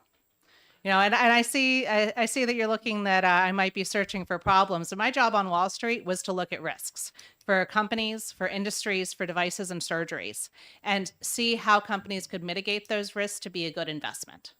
So my job was to be paranoid, and they paid me really well for it. And also not to be overly paranoid because I'd lose money and then people would punish me. So to walk that line of appropriate paranoia. And I think that we need to make sure that we do not check box number 2 and we limit it to just health and safety aspects, which really are substantial. So wouldn't it be true of our liquor stores? So with our liquor stores, you have the stores that are there. You have that branding on the outside, Right. but it's not a separate organization. So if you had a state-run cannabis store where the state-run store was plant touching, then it would all be within that. But I know that there's other risks. That's why 1598 didn't move forward, because there was the concern about having actual state employees growing the There's cannabis no state and employees. selling that. No state employees involved here. But there are at the liquor store. That's why it's not a franchisor and franchisee. Right. It's all just one corporation. Okay. So let me just walk you through this so you understand how we got here. Okay. Okay. And that was the governor said that he felt more comfortable if we did something modeled off of our state liquor stores. And why did he say that? Well, because there are less stores. We control the marketing, control the advertising. We don't have, which I have in my neighborhood, Massachusetts, the Bud Barn, that he have a uniform name on the outside. That's where he was going with it. The problem with us, with our state liquor stores, is that we built those stores. We paid for them. Millions and millions of dollars to build that out. So, thinking minds put their heads together and say, how do we avoid that problem? How do we get these things created? Still be state managed, state marketing, state, so that all the receipts are going to look the same and maybe have 988 written on the bottom of them. Okay. How are we going to do that without having to pay millions and millions of dollars to build out? And that's how the franchise model was invented. Franchise model, and I have to admit, I'm not an expert. I'm not a lawyer, even though I've been accused of that many times being on this committee. But I want to assure you that franchise liability and extensive liability in terms of whether it was the franchise or the mother entity that owns the franchise in terms of liabilities are well sorted out. Huge amount of case law in solving that issue. So it's really not a problem. The point being is, do you want the marijuana legislation to pass this year? I want to have agency stores. By having an agency store model instead of a state-run store model, we have a framework that already exists within the statutes, that is within our liquor commission, that is within the process. I recognize that currently those are only in rural areas, but by doing that, it would allow us to have a path to have a guiding hand without controlling the day-to-day operations. Because within the health and safety, that is the role of government, to be involved in the health and safety. But the marketing is where you start crossing into that line. There's also an issue too, that are we building something that actually will have the consumers stay in state, or on their vacation shop in state while they're here and consuming in state? Or are people going to continue to cross the border to quite frankly, is the built-up demand in New Hampshire? The only reason marijuana miles exist is because we're an island of prohibition surrounded on all borders, including Canada, of adult use stores. So the marijuana mile issue is less of an issue once we actually finally enter that market, because we don't see grocery stores. Well, we see a couple because of our lower tax rate, but there's not a huge concentration of a bunch of stores right over the border from other states when we have similar products available in both. But getting back to the idea of having a model that's state run, we can't do the liquor stores as the state stores, because you're right, the construction costs are high. You're going to need to figure out how to get the location. I know how hard it's been to get a really, really nice liquor store in Derry, where there's quite a few people who are very happy they don't have to drive to Londonderry unless they want the greater selection. So thank you for helping with that. But it's a whole process too, that we want to make sure that if we do this, it solves the issues of it not being legal in the state right now and doesn't create new issues. And I think that the state agency store, and pursuing it along that, having a small number that initially roll out and then sort of a phased rollout program so that there can be some visibility and some expectation, slow, steady, and one that if we start to see problems with it, we can hit the brakes, I think would be the best path forward that would meet the governor's interest in having a state-run model while also de-risking for us and making it palatable for investors. Because just because you build it doesn't mean that they'll come, and it needs to be a low enough risk opportunity for them.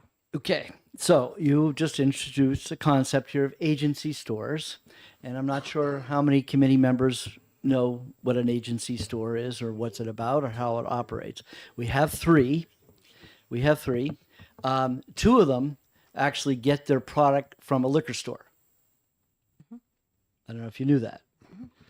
One of them in Greenville does get its product directly from the bonded warehouse, which there is no bonded warehouse in your bill. So in neither cases, you're trying to take a model and say, oh, let's make this work here, which is not what your bill is about at all. But more importantly, here's the most important thing that you need to understand about an agency store. Notwithstanding that they're located in places where the liquor store said that we would never put a liquor store because there's just not enough customers, not enough viability. The most important thing is that they are in convenience stores. They are in other people's stores that are selling other products. That is a violation, number one violation of what the governor was looking for. And that is the idea that you are buying through a singular market entity, state marijuana store, that is marketed by the state. A convenience store is going to be, I think it's Greenville Community or a market. I forget the name of the market, but that it is not that it defeats the whole purpose. If you think you want to change the idea of this bill to the individual entities being free to advertise on their own, free to market themselves, free to have their own name, then that flies absolutely in the face of what the governor was looking for. Now, I realize that when I say that, people say, well, who cares what the governor thinks? But at this point, I do, because I want to pass something. Okay? And all I can say to the committee is that anybody is free to say, nope, don't want to do this. Let's just can it altogether and forget about marijuana this year. But I want to remind everybody that there are going to be some other governors coming forward. And I know one of the candidates used to be Attorney General, probably opposed to it. Certainly the other Republican candidate is adamantly opposed to it because he was one of the people who voted against it last 3 times. So if we really want to make marijuana happen, this bill needs to be amended to based upon the commission. The Senate asked for this commission. The Senate president, this was his idea, that whatever comes out of that commission, he would be more sympathetic to passing, to voting for it. So if it's important to you that we get something accomplished, then I'm saying we need to amend it. If it's not important, if you think it's more important that we have individual locations that market themselves, do their thing, the free enterprise, much like our neighboring states have done. Okay? And I would argue the reason why they have a marijuana miles is because those towns zoned it that way. It was all about zoning. If you want that, I'm just saying we're not going to get it this year. So that's the issue. So I understand. I really truly appreciate anyone who says, no, come on, we're live free or die. Let's have as multiple stores all the way. Okay. The only other model when we take the liquor, the only other model was the limit, the amount of licenses you issue. Okay, because we're talking in this bill, on the amendment is, limited the amount of licensing, the amount of locations you can have. Okay, I call them the taxi medallions. All right, and you limit the amount of a lot of locations. And I'm pretty sure there's nobody who thinks that's a good idea. Not even all those other states that have hundreds and hundreds of stores all across their state. Okay, but I do know there are some states that did pass the medallion model. Okay, we probably don't want to do that. It's an anathema to us. It's certainly not the way we did our licenses when it comes to our on-premise and off-premise licensees. Okay, so I'm assuming that's off the table. So if we really want to do this, I'm arguing, and this is just for humor here, I'm arguing that it's going to take multiple years for the producers, for the cultivators, to get their product growing and make it happen. And if we were just to go ahead and pass this limited model, and if the legislature next year thinks better of it, and thinks that maybe we should do something different, at least you've already begun the process to get marijuana grown in the state because you've created the cultivators. Cultivators is a free market. We don't limit those. You can have as many cultivators as you want. It's all based upon town zoning. The cultivators can sell marijuana. Will that stay in through the Senate That's and the governor? absolutely in the bill. Will it stay in all the way through, or will that be removed in the other chamber? That was agreed to by the commission. Commissioner didn't come out with a report. No, let me put it this way. The commission, if you were in the room or watched the tape, the reason why the commission did not give its seal of approval or final approval for and against it was that more than half of the members refused to vote because they thought it was a conflict. They shouldn't be involved. The bankers, I asked the bankers, well, you had a seat at the table. Why didn't you vote? Well, they didn't think it was appropriate. Okay, so it was not to ask the commission to take a vote was not the issue here. The issue is this is what was agreed upon. So this goes back in part to structuring of that commission. I think you recall that I was involved in that committee of conference. I was chairing it and then let you run that process of choosing the people that would be part of that commission. I do know that those who were in favor of legalization but were more skeptical of the state model were removed at your request, so that they were not members of the commission, but we still left some of the groups that were fundamentally opposed to any legalization on the commission. And they voted. Which led to They voted no. which led to the challenge of trying to have a commission that's entire point was charged around drafting legislation for introduction. That was the charge of the committee, and it's unfortunate that it was not able to proceed through.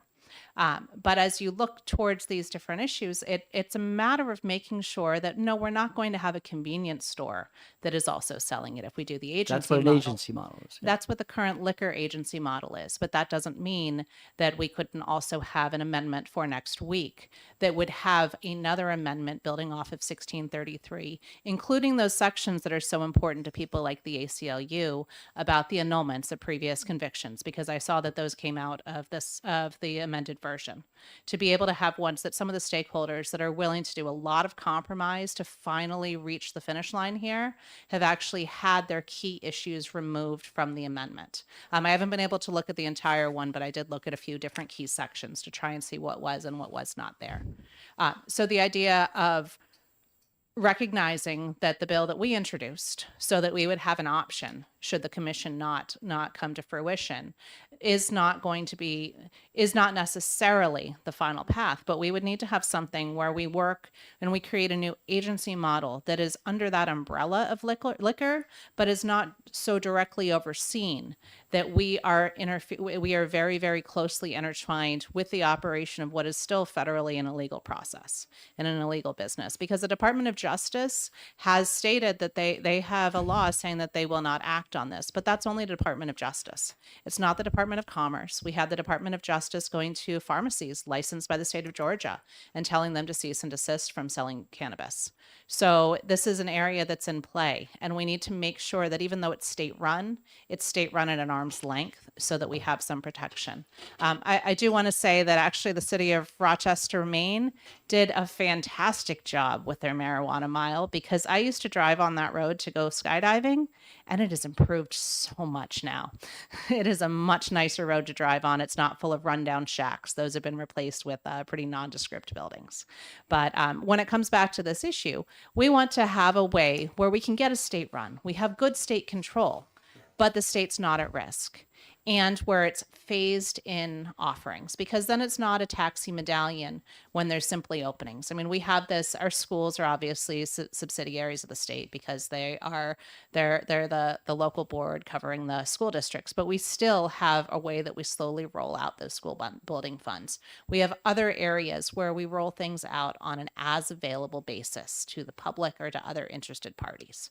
So by having a staged, slow rollout where we can start small with the number of stores, figure out the problems as we move forward, and then solve those in a slow, soft launch that'll provide a viable market while protecting the interests of the state. I think that's something that we could come to an agreement with, not just with those of us in this room and in this chamber, but talk to the other body and talk to the governor to see if we can find something where we can recognize that perhaps we don't really have much marketing at all. If it's one of those things that people have known how to seek out for a long time, I have to say that most people will be able to Google search and see where there is a dispensary around them if that's something they're interested in. And quite frankly, I was offended by some of the marketing that I saw at my in-laws' house in California talking about mail order cannabis coming to your house. Honestly, I'm a little, I love the free market. I'm a little sketched out about mailed advertisements for cannabis because kids are looking at that. So we look at how we can structure this and make sure that it's slow. The market's there. We don't need a huge amount of advertising allowed to start. Why would the state be running a campaign for something that, for cannabis? Why would the state advertise for a federally illegal drug? Okay, so if I understand you correctly, you have a vision. If we were to change it from franchisee to agency store, and an agency store would then pay at the retail. In other words, their retail sales, we would collect our 15% tax at that point. Are you talking about basically the excise tax that we had discussed on the wholesale prices that passed through Ways and Means last year? What we have in this bill is no tax, because that was somewhat of a touchy issue. We have a 15% franchise fee.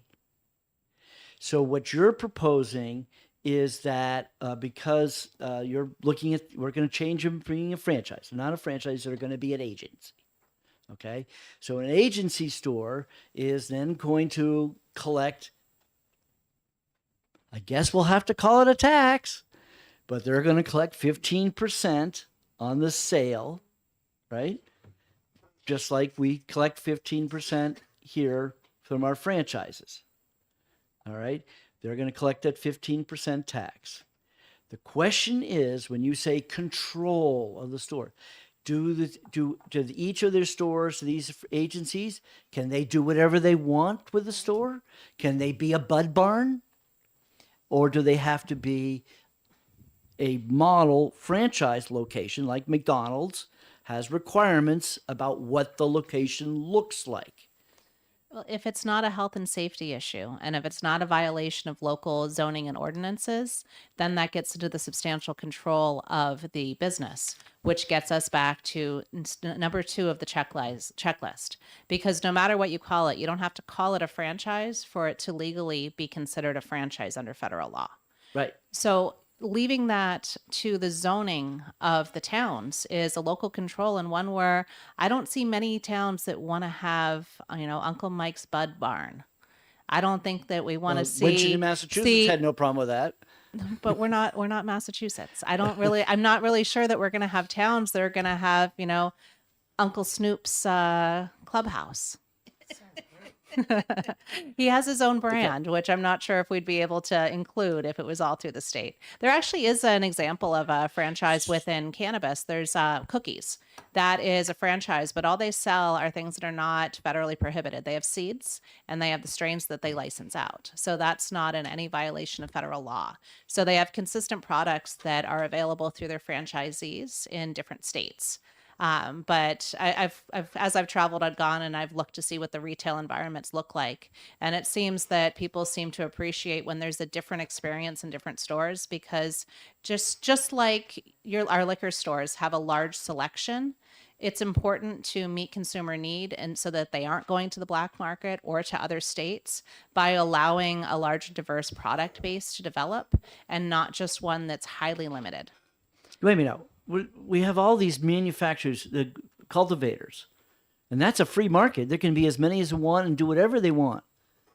I don't understand where you're thinking the state's control over the retail. has anything to do with what's the product that's sold inside and what the packaging. Well, that's true. We do have some packaging requirements. I'm not sure whether you're for or against that, but that, I guess what I'm having trouble trying to draw my mind is, what are you looking for other than calling it an agency store rather than a franchisee? That what is it you're looking for where the government, you don't want us to have the department rules are, and then which you're expecting the entity to have a free flow, they can do whatever they want. And I guess I would have to say, I'd have to see your amendment. You've got 1633. I'll be interested to see what you bring us next week on what you think we need to fix. Now, if you're willing to do it this way, if you're saying, no, I want to stick with my bill, then we're all set. Okay, you're not going to do anything. But if you think that I'm saying to you is, if you can take this amendment and show me, lay out something that you would say is going to make you feel better about it, I am certainly open to that suggestion. I just can't visualize what is it that you're thinking that you're freeing up or not. The question, does each location have to look the same, or is your idea with the agency store, it can look like a barn?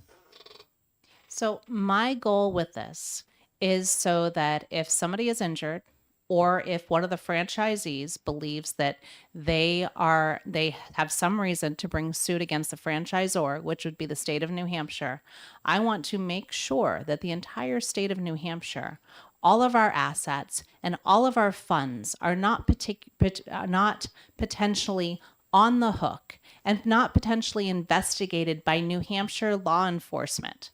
Because I'm not sure if this amendment strips it out, but in 1633 and in 639 that passed the House last year, it did not allow New Hampshire State Police or New Hampshire law enforcement to investigate the violation of federal law. If we don't have that prohibition, we might have our state investigating our state and freezing our own funds. I obviously, I hear you. You've said that now multiple times. I don't believe it. I have no reason why to think that McDonald's or Subway or anybody has these issues that you're describing.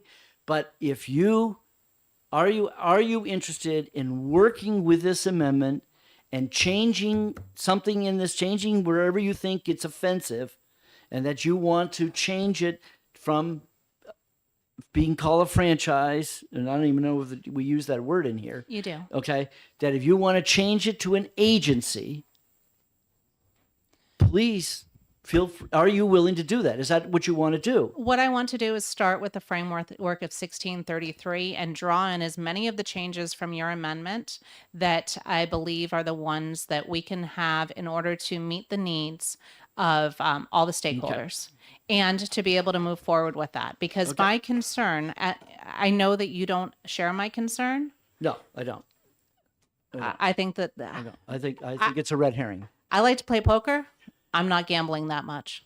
Can we open this up to hear what other people have to say? Yeah, Sure. You're really demeaning her. I I'm she has- demeaning her? Yes, she has a great background. You don't know everything. You're treating her like she knows nothing. I know. I'm just saying. She just said. You agreed that I think that we are exposing the franchise by using this franchise model. We're exposing us to all these legal case lawsuits. No, I'm being honest. I don't agree. Is that illegitimate for me to be saying that? No, you can say whatever you want. Okay. So you have something. Well, else? I want to know if other people in the room have anything to say. Actually, can Matt Simon come up? He looks like he wants to say something. Okay. Thank you. Representative Gibbs has her hand up. Thank you. Okay, the word tax gets people upset. We all know that. You were discussing this before. But this may be a simple-minded question, but if we can have a 15% franchise fee, couldn't we have a 15% agency fee rather than a 15% excise tax? Exactly. You call it whatever you want to call it. That's not a problem. I think what the issue that she was describing is the amount of control amount of requirements that is in this amendment that came out of the commission's amendment, as compared to a much more freer model like we have with our agency stores, which they are free to advertise, price, do whatever they want. That in other words, they don't have to. We wouldn't be mandating that they would write 988. There would be on the parameters. receipts. I mean, But there would be parameters, which I think that's- is what we have to delineate. Exactly. It's not Exactly. go do whatever the heck Well, you it want. sounds. Frankly, it sounds like semantics to me, but let's find out. Right? Well, I'd like to hear what the free market folks in this committee have to say. Yeah. What are they looking for? Yeah, Yeah. Okay. So who do you want to hear from? I'd love to hear from Representative Ammon. Not to put him on the spot. I'm not on this subcommittee. We just got the amendment. I need to understand what's in the amendment and whether we start with the original bill and then fold in the amendment or vice versa. Like, I'm open to seeing that. I'm skeptical it's going to get done by next week, though. Okay. Representative Spear. You mentioned that people that are now the problems that the ACLU has. That is that people who have been accused for has been Annulment. Yeah, we took that out. My No, understanding is no, just no. is The what you annulment said. is supposed to be in this bill, but I don't know whatever happened. If you're saying annulment's been removed out of this bill, okay. That's what it looked like when Okay. I was doing the I comparison. absolutely agree that annulment needs to be in this bill. That was something that Representative Sullivan asked for, and I have no problems putting annulment back into this. So we could put that back in. Yes. Can you just describe that annulment piece? I believe it's that if you've had a pass possession, obviously not didn't sell it, but if you had a pass possession requirement, you could petition the court to have it annulled.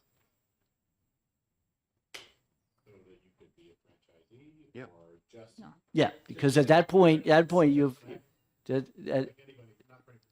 we're not asking why you want annulment, but yeah, if you had any prior possession, it would be annulled and be expunged from the records. What does that have to do with establishing a cannabis industry in New Hampshire? That's a separate criminal justice issue. It has to do. I mean, it's related, It has but to it's not do related to- with people feeling comfortable with passing a marijuana bill, cannabis bill.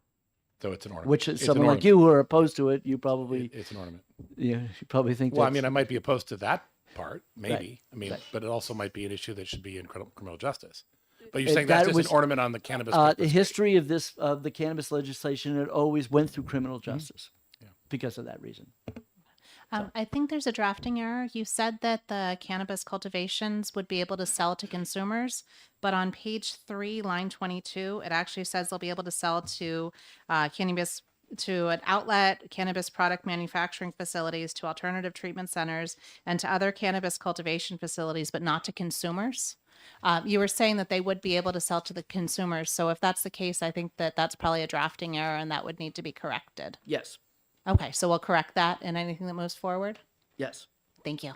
So where did you see that? That is page 3, line 22. It says, but not to consumers. So that language should say, and to consumers instead of but not to. So replace the but not with and to consumers. Yeah. Okay. Thank you.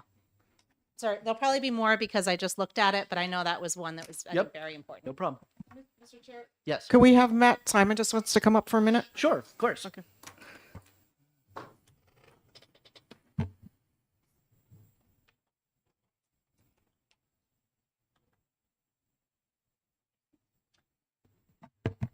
Thank you, Mr. Chairman, honorable committee. Good to see you all again.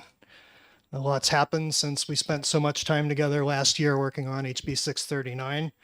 I actually have mixed feelings about a lot of this, so I'm not here to tell you what to do, but I think I can share a few comments that will be helpful in some way. So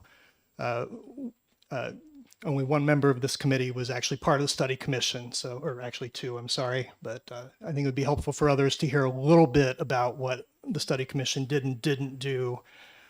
So we all went into the study commission process expecting to talk about state-run stores. And that changed, I believe, in September when the Liquor Commission made a presentation and introduced this franchise model. That was the first I'd heard of it. And I know this committee hasn't discussed that at all. So in brief, the idea is to maintain the control aspects of the state control model, but to have private actors actually running the businesses that would be selling. So I'm not an attorney, but the attorneys that I listen to and trust said that this model is less likely to be preempted than the state-run stores model. And for that reason, we were willing to engage. The ATCs were asked to present unified testimony, which we did. We indicated to the study commission that we would be willing to work within the franchise model if the bill reflected the priorities that we've discussed previously. The main one for the ATCs was integrating the therapeutic cannabis program with this new program. So the study commission talked about that quite a bit. And the key senators on that study commission did agree on a few things. And to be, I'll just clarify, I prefer the approach in HB 639 and in HB 1633 as policy. I also want to get something passed. So I'm open to the idea that if there's only one way to pass something, we really need to look at that. But what the study commission did agree on was the idea, to the extent they agreed on anything, they ultimately didn't vote to agree on anything, but they agreed that the therapeutic cannabis program, that the actual applying for a card, receiving a card, the patient registry, those sorts of things would remain with the Department of Health and Human Services, and that the ATCs, all of the actual business regulation, because we were talking about the same issue we were talking about last year, dual use, the idea of having one store where patients can go and adults can go. And the commission wanted to enable that. The issue was having two different regulators for those stores was viewed as problematic by many people, including the chairman. So we agreed that business regulation could all be under liquor if we were going to go down this path, and that they would assume responsibility for regulating the business practices of the ATCs. So unfortunately, the study commission did not finish its work. I agree with the reasons that were stated why they didn't have a successful vote, but I think there's another big reason. The study commission spent 2 months going through a draft of the franchise model, and we didn't see a second draft until the very last meeting of the study commission. The very last meeting of the study commission, we were presented with a second draft that didn't have half of the things that the study commission had agreed on for the last 2 months. So that was very frustrating. This is that bill with a few additions, and the additions are positive, but the additions are very incomplete from my perspective. If we're going to pass the franchise model, I think we at least need to do the things that the commissioners agreed on, integrating the therapeutic cannabis program. So if you do want to pursue the franchise model approach, I would encourage you to work on it as we did HB 639 last year. We emerged, we had 639, we had the language of 1598, and after a few weeks, we had smashed them together into one bill that everybody was actually pretty happy with. It sailed through the House, and most advocates were okay with it. So that would be approach. If the committee wants to work on that, I think there are a lot of stakeholders that would be more than happy to go through that process again in this committee. Another option would be to just pass the bill as is and let the Senate deal with it. If you do that, I'm 100% sure that the Senate will either kill it or do exactly what we're talking about, work on making the amendment actually something that people can support. So I think this needs a lot of work, and whether it happens in this committee or somewhere else, but without getting into the weeds, as we've expressed, previously, we want a bill.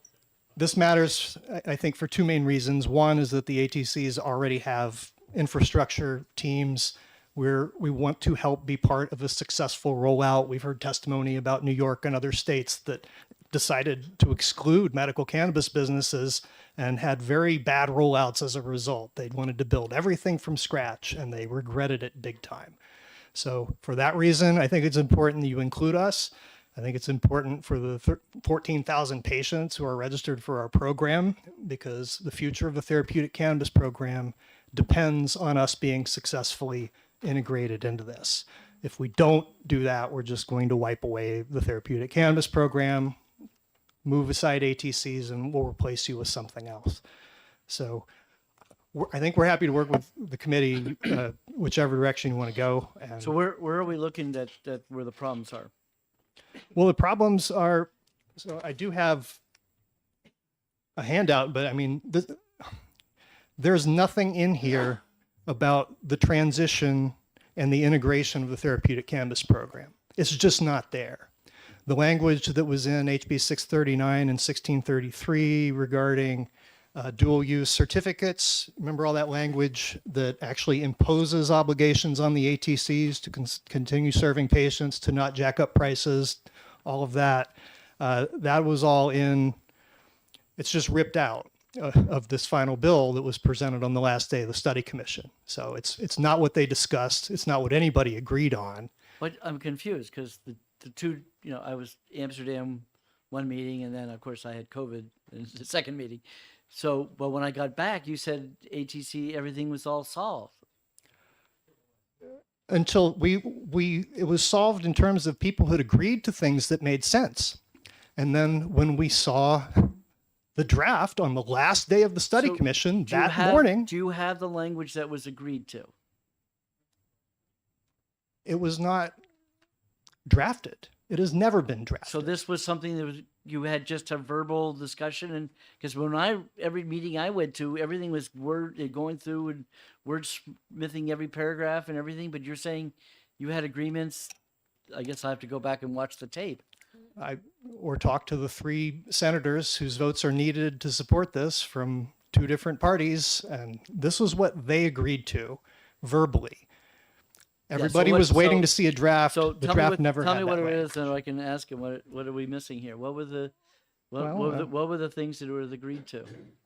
You say you have it written down? I mean, it was a concept that was never drafted into legislative language.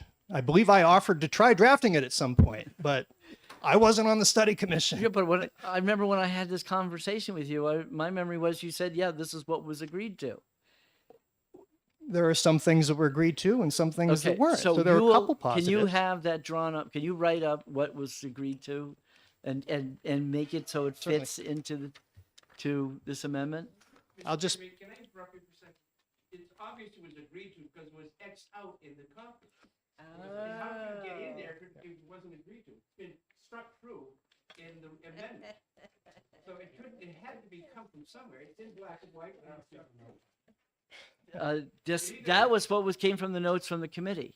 Mr. Chairman, can Commission- this gentleman introduce himself and speak to the microphone for everyone else? Okay, Would you mind? I mean, are we having a Yes, are we having no, a that's public fine, hearing, that's or fine. what are No, we doing? okay. So all I'm asking for I'll is introduce myself. Attorney Mike McLaughlin represents Sanctuary ATC. Been worked with Matt on this for the last several months.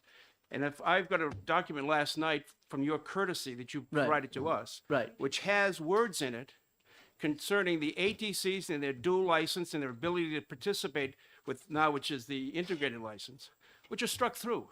So Okay. logically speaking, somebody wrote that down. And that was the basis of the agreement, was that we worked on the issue, we came up with words. The words are here and the words are struck through. So you cannot pretend that they didn't exist. I'm not saying they didn't exist. I'm just shocked that it didn't make it to this document. Okay, because I wasn't there those days, and I have to admit, no, what I sent you, I did not read. That was what I was given from the senators, from what was agreed. So can you tell me what the RSA, what was the references, so I can go back and look at it, and so we can make sure we get it in to the bill. If that's what was agreed to, we would want to put it back in the bill if it was agreed to. Well, if you look on page, actually, last night's document, page 13. Okay, so all right, I don't be- have that with me, but okay. It It's would so be- what am I being handed here? What did I just get here? It would be 318F7, Okay, say it again. 3. regulation of cannabis.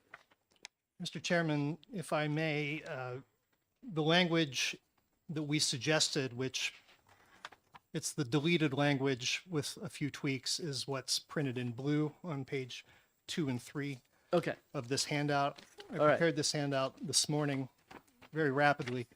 The first point is the lack of any integration between the TCP and the proposed franchise model. That's just, it was never written.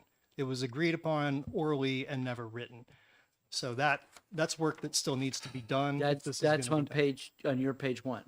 That's on my page 1, Okay. was never drafted into the legislation. Okay. I wanted to praise a couple of things that did happen since the study commission ended. So not only was this language not present, but that draft that we got on the last day of the commission actually included this line that you can see crossed out in blue that says alternative treatment centers cannot be licensed at the same location as franchise cannabis retail outlets. That was the opposite of what the study commission had agreed on. Well, that's why it's crossed out. And that's why it's crossed out now. It was not crossed out on the last day of the study commission when this language was presented. What's it in present. this bill? This bill, I was going to praise the deletion of that line. It no longer says we can't be co-located. Okay. It is completely silent on the subject of co-location. There's no path forward. There's no rulemaking. There's nothing for DHHS. There are no changes to the therapeutic cannabis law. The work that would need to happen to make these things integrate has not been done. The study commission did not do it. The other thing I was going to praise, simply because I mentioned it in testimony last week, was the new in the bill is specific language regarding hemp-derived cannabinoids. So I think we've made 2 steps forward since the study commission finished its efforts, but I think we're a long way to go. As far as specific changes to integrate the program, we can go into that if we're going to have a non-germane public hearing on this.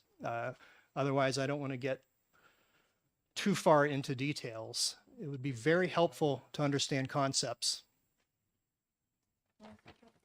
Yes. I just curious, could you clarify with the gentleman next to you? I'm sorry, I don't know your name. Mike McLaughlin. Okay, I was wondering, what document did you get that you We you got received a last night? document. We received a document last night called Draft Working with Edits, and that was from the courtesy of Chairman Hunt. Right. I'm just It was- curious why the committee didn't get that.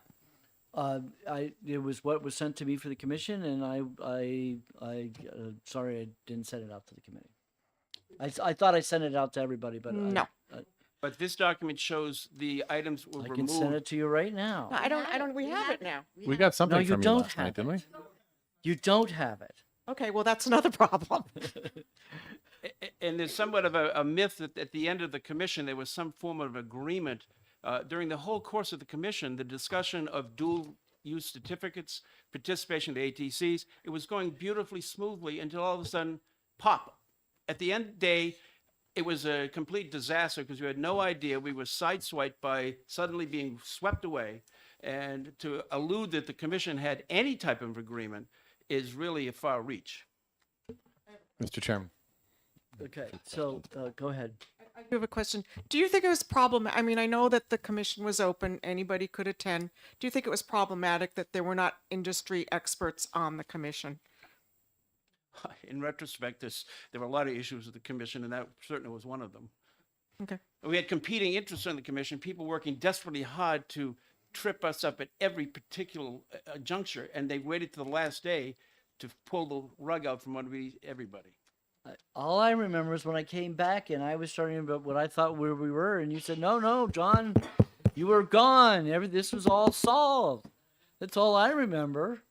So you can't blame me. Must have been Okay, Amsterdam. but I do see something. Municipal zoning or local regulation cannot prohibit the licensing of an integrated cannabis establishment. I don't know how I just popped and fall into that, but how are we going to tell a municipal This is in the what they suggested- can or can't do? Well, that's wonderful, except nowhere does it say we can have a dual use license. Okay, so to get down to the bottom line is the dual use license issue. Is that what the problem is Or here? we can call it the integrated license or the dual use. But yes, that's You see, the- I guess the way I remember it was that you would get the regular franchise. You were going to take your locations you already had, and you would then submit them to the state and make them a full blown location. but knowing that you would then have to collect the tax or the franchise fee. Is that, am I? That was my understanding, Mr. Chairman. That is not what this bill says. Okay, so this bill does not say anything about, what is it, so in terms of, okay. The way I understand it, ATCs could theoretically apply for these licenses, and Correct. we would be expected to wait in line with everybody else. And there is no rulemaking to explain how this integrates with the program that we already have. If we want to have a single regulator for adult use cannabis, this bill doesn't do it. Okay. It creates a new system to compete with the existing system. Okay. Question. Yes. Representative McGill. So I've heard you both say that the commission let you down. Stuff came in at the last minute. Okay. I heard you also That's it. say that we're done. the committee's largely uninformed because we weren't on the commission. You're terribly wrong there because we're incredibly informed, right? It's our job to be informed here, and we are. Just because we weren't on the commission doesn't mean we didn't watch them and read all the materials. So thanks for the joke about getting into the weeds, but let's not get into the weeds. Would you agree that there's a long ways to go? And if you want to make changes to this, come with the draft to the bill that we're working with now, or let's send it to interim study and get it right the next time during that study period. So which is it? Do you want to complain about the commission not getting it right? Or do you want to change this one? Or do you want to send it to interim study?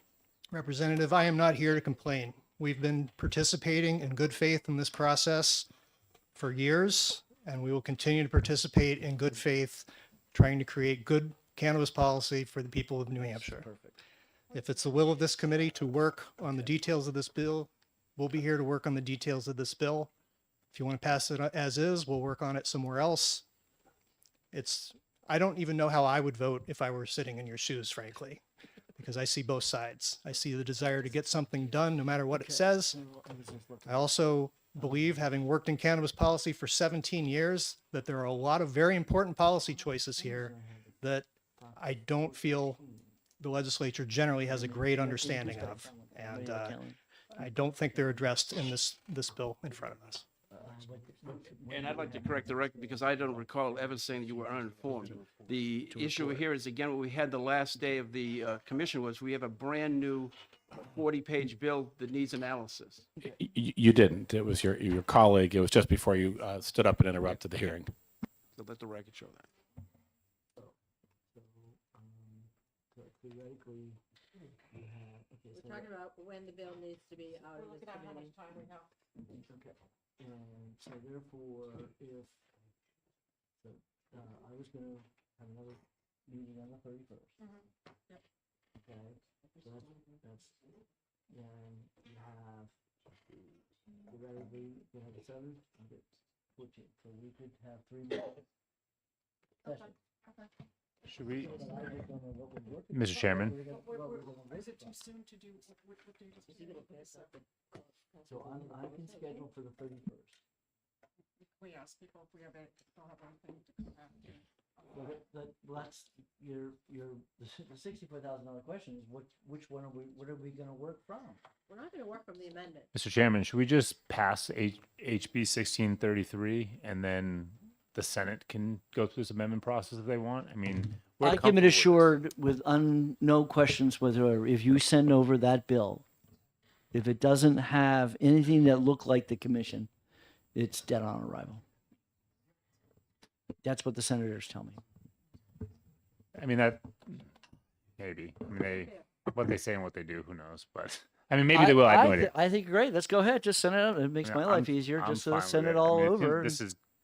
Send it over there and see what happens. It's not getting anywhere, and I think this is a bill that the House overall, bipartisanly, just like the last one, is pretty comfortable with. So Yeah. I mean, it is a good message to send, and I don't know. It seems like we're just like spinning our wheels and not making a lot of progress with this discussion. And I think if the Senate realizes that this is actually a process that or a model that we're comfortable with in the House, pretty strongly comfortable with in the House, then maybe they might be willing to. I mean, what they're saying now, but maybe they will change. Like when they see a strong bipartisan vote again. I mean, at the end of the day, it was driven by the governor's concept of the franchise. So if fundamentally, if you don't send them that, then it's dead on arrival. Yeah, So then why are he we owns even it. here? Why do we even exist? But no, If no, governor no, has no, the no, last- come on. has No. the last Yeah, word. well, He does. He does anyway. why don't you ask the Constitution? Why? How did they? Why did they create the Constitution the way they did? I don't know. That you can't start out saying the governor's not going to sign it, so we're not going to pass it. So That's not what we okay, do here. I thought the Senate, the senators were going to put the franchise model. They were going to introduce that bill. Then they didn't. Okay, so I guess the best I can say to them is we, you know, that if that's what they want, if they need to send us what they want, is what you're saying.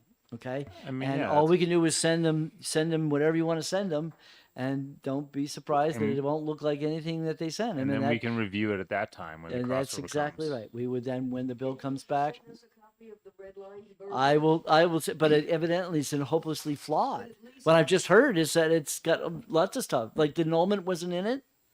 Was he? I mean, from the AFLC. I mean, excuse me. So, what? Yes. What were you going to say? Sorry, you were standing up to say something. Yo, come on up. Come on up to the mic. Introduce yourself. At least it would have. No, Tim Egan had asked to come up to say a word.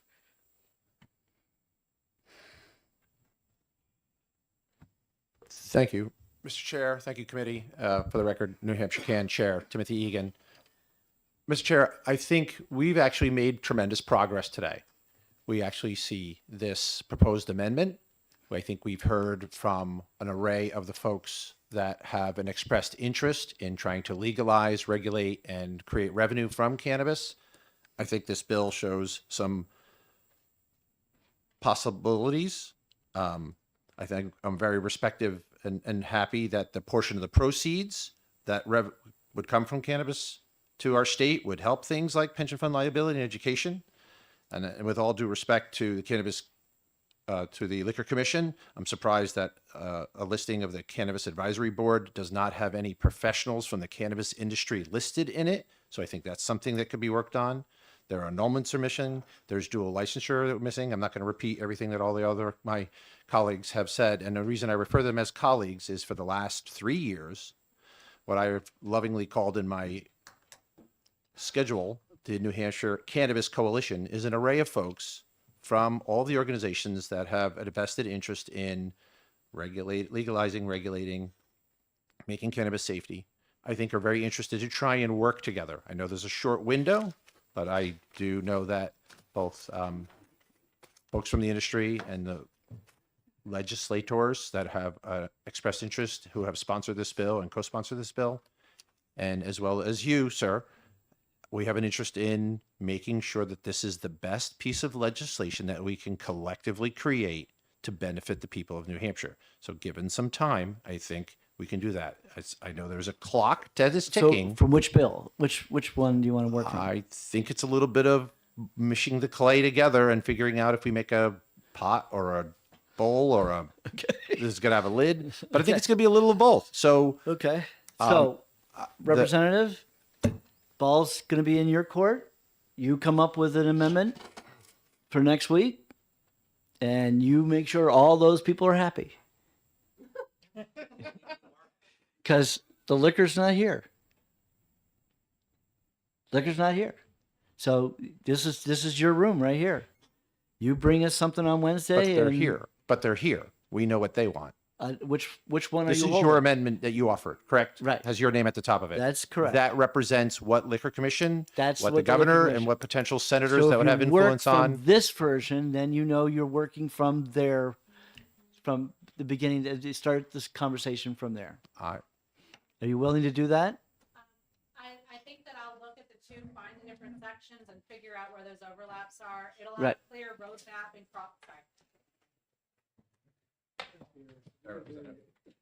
Sorry, I live in dream and spreadsheets and crosswalks. I will look at both of them and understand the different sections, figure out where they map together, and then just figure out the most cohesive way to get the information presented in a way where we can understand what we're actually doing and we understand what the choices are. Right. I just want to make it so that it's all as clear and possible to see. And as we draft that and try and reflect all of the hard work that's happened in this room over the summer, among the coalition over these years, and to try and finally put this behind us in a way that makes us all happy, I think is something that is absolutely worth doing. Sounds great. So you'll have something for us for next Wednesday. I will. Okay. And I guess I'll then ask, is there anybody else in the room other than ATCs that has anything that needs to be changed in this bill? Other than agency, franchise to agencies and this amendment and making sure that cultivators can sell. And if I can just make a request, if there was anything from the group or anybody, if they can contact me within the next, before the end of tomorrow with that, so that I can just have a starting workplace to work from. My email is on the legislative site. Fair enough. Representative Leon. Okay, Representative Walsh, you have a question? Yes, it Comment. goes, thank you, Comment. Chairman. We don't do questions. Comment. Okay. Well, it goes back to what you stated. It was the first thing I saw, that G on, I think it's the second or third page, that talks about municipal zoning and or local regulation cannot prohibit the licensing. When did that happen? I thought that there was an opt-out. All I know is theoretically what's in this bill is that the municipality has a vote to decide what they can have and can't have. Right, so this is So false. that seems to fly to my understanding. Correct. But so we'll take it as it is, see what it is, and send it on to the Senate and see what they do with it. And I can already predict it. At least if they left that in there, I'll bet you the Senate would kill it just on that. Just saying. Chairman, excuse me. I really would like to see that crossed out copy because I'd like to see what it was that was driving the commission. I will right now find that and send it to everybody. Okay. Anybody else? No. Yes. Getting late on in the day. Yep. But I'm Devin Chafee. I'm with the ACLU of New Hampshire. I'm the executive director.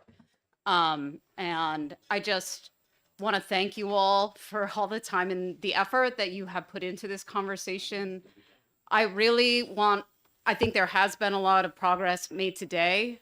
I don't think it's likely that we're all going to be happy with anything that comes out of this. This is what I said previously, but I really do think it is worth the work of this committee to get as close, something as good as can be, that is as close to being able to pass as possible out of this committee. I think there is time to work on it. I know we'll be willing to work with the committee to get the bill to a place as good as it can be. There were many things that were in the version that came out of the commission. There were many issues we had with the commission process. There were things that were left out that we were not happy with. And I'm glad to hear that things like the annulment we can work on, and we're happy to provide our feedback, but would just really urge the committee to consider what is likely to actually get enacted into law, because I regardless of the way in which the existing prohibitions affect real people in our community is serious, and that's what I bring to work every day. And it's just so important that we come together and work together to get something actually done this year. And I look forward to working with all the folks in the room in the coming weeks. I know that you're short on time, and I really hope that we can get to a place where we have language that we can move forward with. So I just thank you, Chairman. So, but annulment was not in here. Is that correct? It is not, and I can provide language Okay, that I can you'll- take from previous versions, need and I to- will send them to Representative Leon. Yep. Yes. We do have a question if you're willing to No, take it's just a comment, general comment. commentary. Yeah. So whatever we do in the House, we can only negotiate with the Senate in committee conference on things that we put into the bill, right? So we want to put in everything that we would like to negotiate with during committee conference. And my other thought was, when the amendment's done, if there could be a one-page summary of the different sections, or a walkthrough, so we all understand what we're voting on, that would be helpful. Okay, so I've just sent it. Anybody here did you get it? Nita? You got it. Okay. All right. Representative Hunt, can you make that available to all of us somehow? Former Representative Egan's got it. Okay. Okay. And just for everybody to understand why I didn't bother passing, why I, never thought to send this to everyone, is what I got was an amendment to the original bill. And so therefore, in my mind, it was gobbledygook.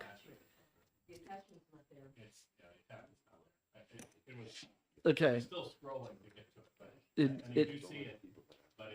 The attachment didn't come through. Okay, so I this is the problems of trying. This is why I don't use my phone to do these things. So when I get home, I'll send it to you. But I just want you to know it's going to be gobbledygook because it's an amendment that was based on another bill, different bill number. That's okay, but it shows a tendency. It's an over. It was the 639, so it was the amendment to 639. So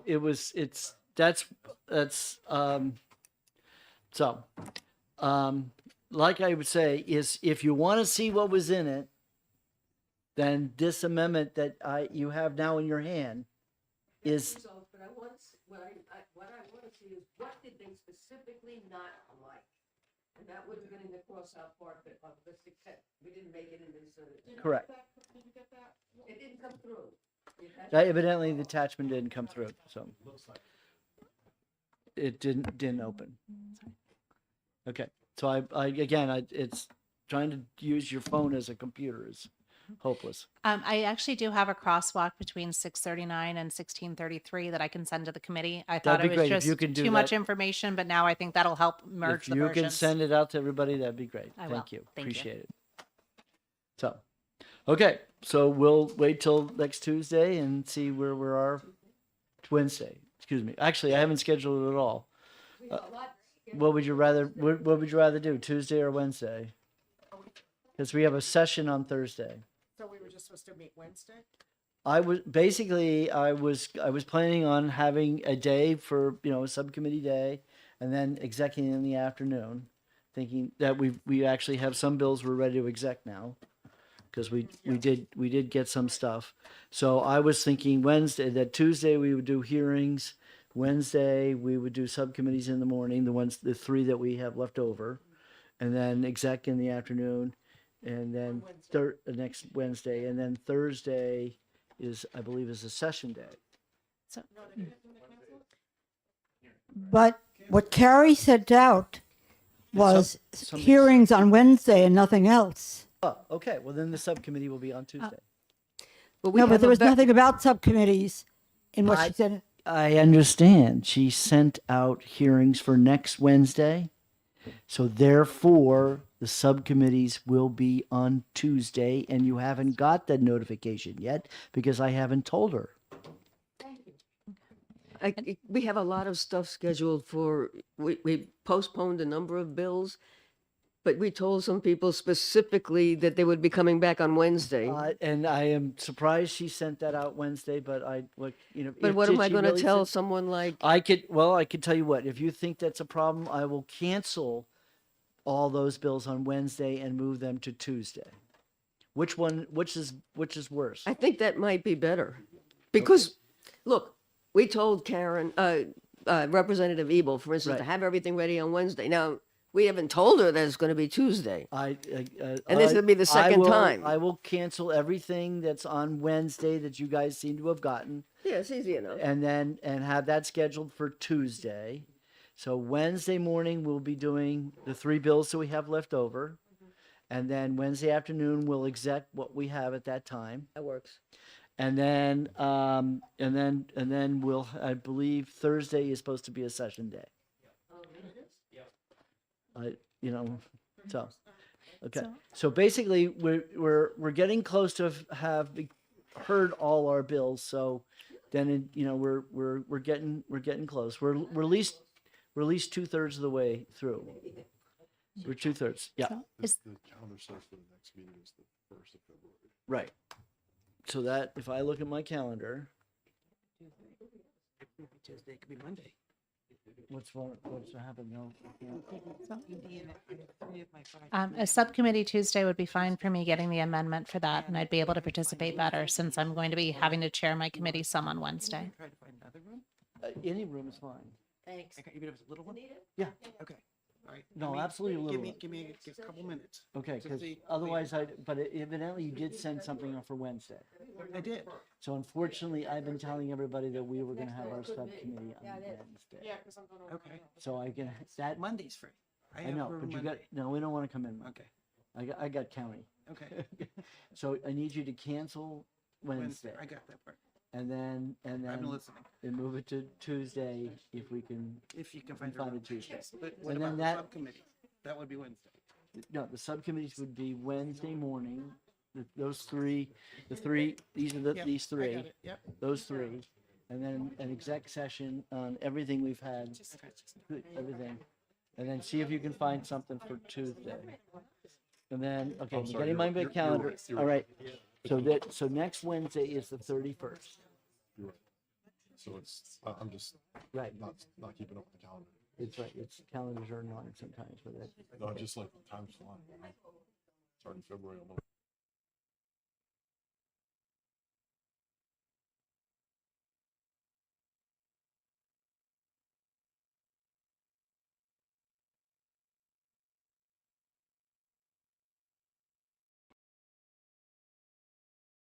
Did you say you have to chair your committee on Wednesday? So having the subcommittee on Wednesday would be bad for you? Yes, I will be. My chairman has a doctor's appointment, and so I was going to be chairing some of Wednesday. Did we have the subcommittee on Tuesday? That's what it sounded like. Or we switched No, it to Wednesday? I think it just got. That's why I called you. Okay.